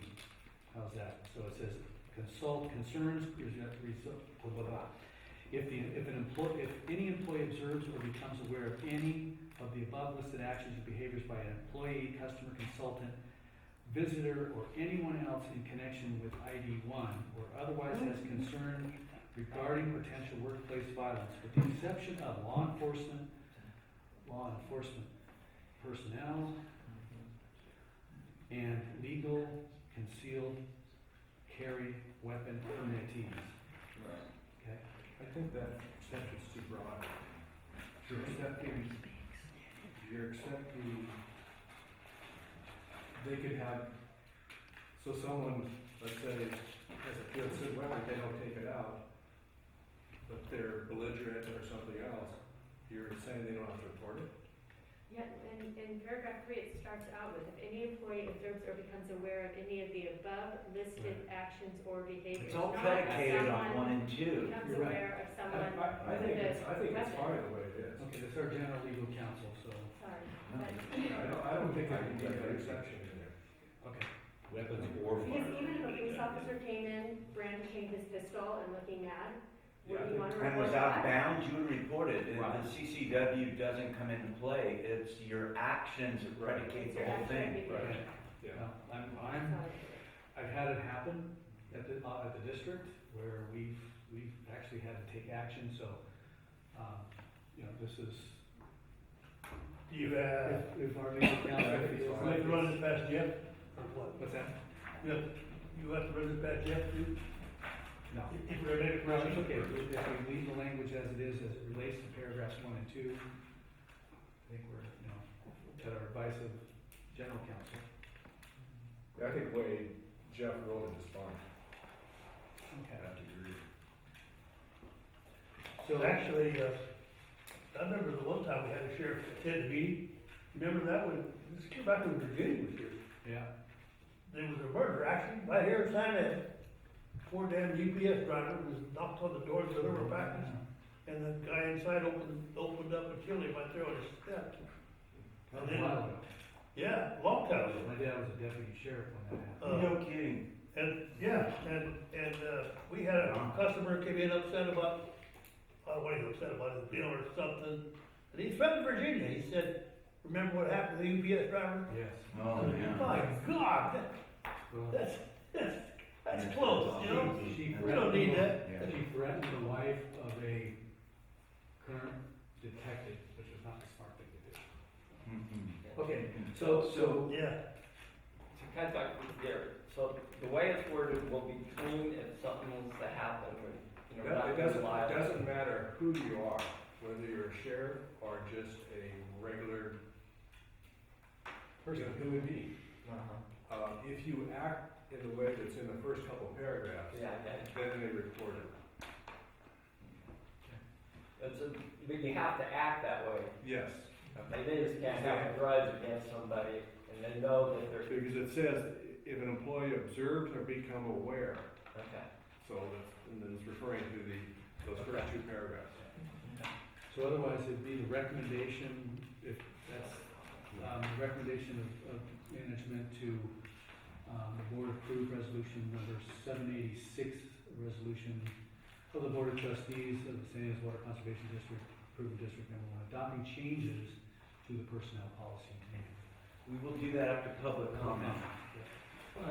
Quick call. What's the situation on open carry in this state? No, there was, from time to time, there have been groups, or large groups that have done open carry, walking down the streets of the city.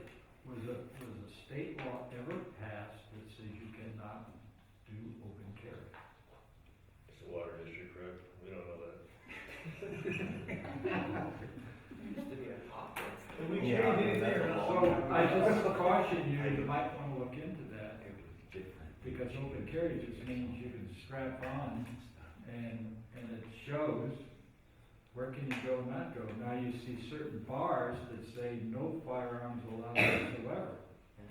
And then they got a little exception at the bottom. Rest assured, none of our staff are going to bars during work time with an open. Remember the Hungry Hunter? They checked you for guns, you didn't have one, they gave you one. Oh, okay. Okay, So so there's- you want a motion first and then we Is it still the same, Jeff? Okay. I made a motion a while ago, is it still the same? Yeah. We haven't changed it I yet? don't believe we have. So let's do a roll call vote. Is there a second? Second, all in favor? Yeah. Roll call. Okay. Right, but did Mike second that motion? I did. Okay, thank you, sorry about that. Okay, roll call vote, trustee Harlan McCarty, Yes. trustee Parker, Yes. trustee Mike McCarty, Aye. trustee Joe, Yes. president Clay. Yes. Thank you, resolution 786 passes on a 5-0. Fantastical. Fantastic. And I am going to now move pretty quickly through the rest of the. Thank you. I hope so. Oh, yeah. From our operation and maintenance side, this is our well 29, the Madera well behind our office. This is an update and finalization. These are change orders 1 and 2 back to back. So resulting in the first, a deduction. Okay, I'm getting tired. A deduction of $29,474. And then the second change order is another deduction and an addition. So it's an addition of 320 and a deduction of, 13,320 addition and a deduction of 13,202 deduction. So the board, I would ask the board to approve two change orders, change order number 1 and change order number 2. One for the amount, number 1, less $28,054, and change order number 2, an increase of $118. So these are change orders, you can do it all in one motion. Just to ratify Eric's recommendation, or? It's a ratification, yes. So moved. Second. All in favor? Aye. Nice job, Eric. Passes Any 5-0. Okay. Next is phase 2 water line. These are our Chris, notice of completion? oh, notice of completion. I got it right now. So this is notice of completion for well 29. This Fane Drilling and Pump Company, they did a bang-up job on drilling this well, and very successful well, and this is a notice of completion that I would sign. The board authorized my signature of the notice of completion to file and finish it off. Move for approval? Second. All in favor? Aye. Passes 5-0. Good. Thank you, and for the reminder. Okay, this next in your board package, you'll find a notice of exemption for our upsizing, replacing, and upgrading our aging and undersized water mains in the district. It's a 2-inch plastic and a 2-inch PVC, 2-inch PVC pipe and a 2-inch galvanized iron pipe that needs to get replaced by a 4-inch and a 6-inch, respectively, pipelines. This is about 2,400, a little over 2,400 feet and 1,700 feet of pipeline. These are the two projects that are the first capital projects to start for next fiscal year. And this is the start of it by filing the notice of exemption. We're exempt under CEQA, under certain provisions, which are in the notice, or in the exemption here. So ask the board to authorize my signature to file the notice of exemption. Approve and file the notice of exemption. So moved. Second. All in favor? Who was second, Jeff? You second? Yes. We went too fast, were you? Yeah. Pass 5-0. Okay.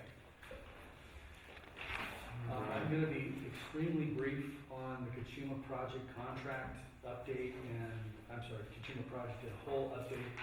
We all know the lake's about 80% full. We got 100% allocation, mid-year allocation. We had advocated and lobbied for that well before that as the lake was filling. So we've got our full allocation for the year, which we have to use within a prescribed time. So we are shifting our water sources to the Kachuma project and resting our groundwater basin at this point. The contract process is ongoing. The master contract expires on September 30, I think it's 30 days in September, 30 days, 2020, and here we are, a year and a half away. My experience from the last contract renewal back then in 1993 or 96, it took 3 years to get it done, and the county's behind the curve. We have not had any meetings. The county's not shown any interest in involving us at this point. Although we keep asking what is their purpose, what's their role, hasn't happened yet. So the basis of negotiation is still in Reclamation's hands. We haven't seen the draft. We haven't seen the basis of negotiating a new contract because it's not a renewal. It's a new contract. The old contract was a combination of water service and water repayment. This will be a future water service only contract. So accounting-wise, we're still watching the accounting of Comb, the coyote guarding the hen house, on their accounting. There's again water losses and the South Coast. There's still unaccounted for water on the South Coast pipeline, the South Coast conduit, where 1 month it'll show they've got more water, and the next month they show they've got water losses. Doesn't make sense. So we're still watching that, and we still have letters to the Bureau of Reclamation and the county with no response yet. So moving forward with Kachuma project, we will be submitting for next year's allocation here in 2 months. So we still have some flow to the lake, so we're going to look at our water supplies for the next water year.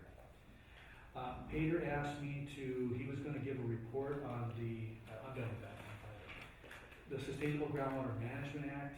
He's deeply involved in it, including working with the other two management areas, the western, which is Lompoc area, the central, the Buellton area, and the eastern area. There's a combination of all three have to enter into joining contracts, or at least participation, because it's a basin whole that is being looked at. So Peter's been working on a joint contract, participation contract. We're working with the parent district, all three agencies. The county has approved their study funding and have hired a contractor, GSI, to study the upland ground, the Ynez upland groundwater basin. So that's ongoing. That's what my knowledge is. Peter's much more deeply involved in it. Delegated and handed off to him. So he said next board meeting there was nothing critical, and that applies for the board, for this board to make any decision. So he'll report to the board next month on this. Yeah, And I was there. I got drafted on VP on that too. Oh, good for you. Good man. So Brad's the committee member on the GSA, the Groundwater Sustainability Agency. So he's acting on behalf of Id1. So, and again, we have to be very aware of protecting our water rights. When it comes to balancing the basin, we are the target. Yeah. Because we are the producer and purveyor of the water. Not the privates, but we are the target. Yeah. So we're going to be very aware of that. Okay, let's see. Can we move on there? Yeah, well, can we move on to item 10? Item 10. Reports from These are board members. just some quick reports. Each month we give you the Family Farm Alliance briefing. This is West-wide water. We have good representation by Mr. Dan Keppen, who goes back regularly to Washington, D.C. to advocate for water supplies for agriculture, which feeds us. So it's a big deal. So that's just some information on that. The cool thing too, each year we have a water conservation contest for the best videos, and they go online on cable TV, and Ynez High School took first place. That's Great. Yeah. So yes, Good. so their first place called Wild Water Saver. So the students receive, the high school received $1,000. The students won $500 provided by Corolla Engineers. So a very cool thing that they did. The second place went to Orchid Academy, and they got $500 a school, and the students won $250 provided by Dudek. Third place went to Dos Pueblos High School, and that's a day in the life of a water saver. The school received $300, and the students received $150. And also the honorable mentions went to Ynez High School again. So they did a second round of receiving some cash, and Santa Barbara High got the second award for the South County. So very good. Their pictures are in there. They did a great job on the videos. You'll see them on cable TV. We're going to, Karen, did we grab their video and put it online yet on our website? I don't have it, but we can. We will be grabbing it and putting it on our website as a link so the public, our customers can go check it out. So We sent them a congratulations with some kind of hope. we've got a letter that we'll send them. Yes. Neat. Yep. Also in your board packet, you will find that a response back from the district attorney's office. There was a complaint made that the district did not, that the district violated, or alleged that the district violated Brown Act for meetings. The district attorney sent a letter back, said there was insufficient evidence to prove that violation. Lastly, that's it on the reports. Actually, can I give one more, Chris? There's more. I did want to let the board know that within this budget cycle, you guys had approved the purchase of the new billing software for us. That's up and running. And I do want to say that it is making things a lot more efficient, where typically on penalties, we have about 179 pink slips that go out to customers, and typically when we come to shut-off day, we have anywhere between 25 to 39 shut-offs that our crew has to go out and do, and our girls have to process. With the new billing software, we now have the ability to actually give calls to the customers 2 days before shut-offs. It's called integrated voice recognition and text messages. And we've been doing that for the past 3 months now. And it will call the customer and say, your water bill will be shut off if you don't make payment by a certain date. Because we didn't have the capabilities of going out and door tagging everybody. So now, the past 2 months, and this is unheard of since I've been here, we've gone from the 20 to 39 shut-offs to 5 Wow. shut-offs. The first time I saw that was a misprint. Yeah, no, it's great. No, It's really working out well. Mary worked really hard on getting this new software in place, it's our billing system, and it has all these features, and she's dialed it in to make it work and more customer friendly. So we've got customers coming and saying, thank you. That's for- a double win. It avoids Double win. penalties and. Newsletter. And it's. Yeah, and it's customer relations. These are people that forget, obviously, or the vast majority, 75%, and that's fantastic. Good job, Mary. So that worked Good out team nice there. effort. Thank you, Mary, for reminding me. Yeah, that's super good. Okay, that's it on the reports. Okay, move to item 11, correspondence. Yeah, couple. Okay. Number one, who's Transparent California? They want it's to a give group, away. it's a group out of Nevada that seeks all employment records for public agencies. Oh, And so we're limited on what we can provide because it's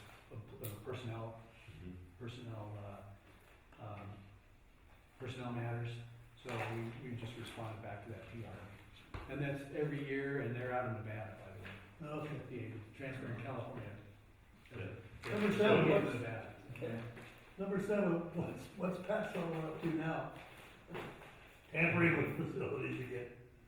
No, but She Mary- couldn't get her water on, she thought it was off, so we found that she took her own, customer key valve Valve key. and turned the meter on when it was supposed to be off. So that's considered tampering with district property, only the meter readers or our crews can go out there and touch our facilities, so. Yeah. She I turned- called and spoke to her directly and told her that there'd be a follow-up letter to her in the mail, and so she understood, and I reiterated that, only staff has. How much water did you get? She got charged for it, it wasn't much, yeah, I don't remember off the top of my head, but yeah, so she took it upon herself to turn it on, Okay. so. It's She didn't give a it a- valve. She turned on a valve. Mhm. Yeah. Not, she shouldn't be doing. Ah. Anything else, Ron? Nothing, back to Transparent California. Okay. That's all. All righty. Okay, item 12, things to be included on the next regular meeting agenda. Now Chip brought something up, and I don't know exactly, That's about easements, equestrian easements. and I don't know exactly how we include that, how much of that includes us and that their own private homeowner association or what, I'm not sure. And that's a county, the easements are all recorded, all these equestrian easements are all. So that's really not in our wheelhouse for any of that, or? I mean, the only thing that is the small triangle parcel that we own on Still Meadow, to bring that up. That's all I understood he wanted to talk about, was the triangular.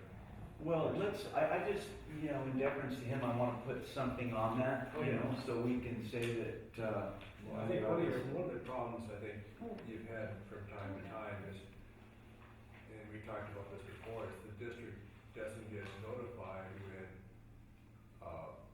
improvements are being constructed within an easement area.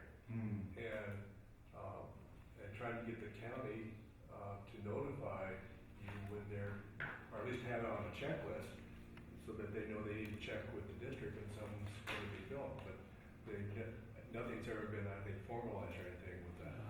Aren't there setbacks that the county should be enforcing or inspecting There's a lot of things to do. without I spending mean, much illegal money? But maybe that's a good topic, is just, we'll have a topic of easements, district easements and county road right of way. but didn't you also want to talk about horse riding trails going That's the over? equestrian easement. Is that the whole, okay, that's all one issue then? That's all through the valley. Yeah, There's so many, Quail Valley Road used to have equestrian We easements. got one for it. Excuse me, Jeff. I think what, because Chip is on a group that we were trying to improve the equestrian trails all through the area. And I think what he was concerned about, and I'm not gonna put words in his mouth, he's not here, but where there's our right-of-ways or easements or whatever that the public has used forever for riding their horses, if there's some way those can be preserved as opposed to fencing things off, because it's really restricting the areas where you can ride horses in the valley anymore. I think that's what he was sort of getting at, that ID1, if they're gonna start shutting down easements that people are riding over, they're not gonna sue anybody. I mean, you guys have, a tort immunity for that. But just to make sure that more little fences and things don't go up all over the place. And I can see your concern too, that you don't want people putting fences over your easements. It's sort of the idea of leave them open, leave them right of ways where kids can walk to school or people can, walk their dogs or whatever and not have everything fenced off. Yeah, can we just put it in? We'll work out that item, equestrian trails And then maybe you could contact, or someone, Heather could contact Chip and make sure exactly what he was getting Yeah, at. that's a good idea. And just how, That's a good Yeah. I know we can't solve the equestrian trails throughout the, no. Good God, no. Just on our That's own true, I'd property. like to give him a platform though, for him to just have his, his sake, he's not here anymore. So we'll have that, so we'll have on the agenda for next month will be, and which is 3 weeks away, we'll have the final budget appropriations, some other business, and then we'll have. Perfect, thank you, perfect. Well, you don't wanna forget, the president of the group actually rubber stamped the deal, so Right. lay a little bit of the heat on it there. Yeah, have that president come here and present what they require. All right, you're probably now. Are you the So- president of the group now? Of that HOA? Yeah. No. No. Where you live? So. Still Meadow. Yeah, thank I'm you. on the homeowners Yeah. board, I'm not Oh, the president. Let's keep moving if we can. Huh? Item 13, So our next regular board meeting will be June 18th at 3 PM, right? yes, And I think that concludes our public. yes, and, We'll- yeah, we move it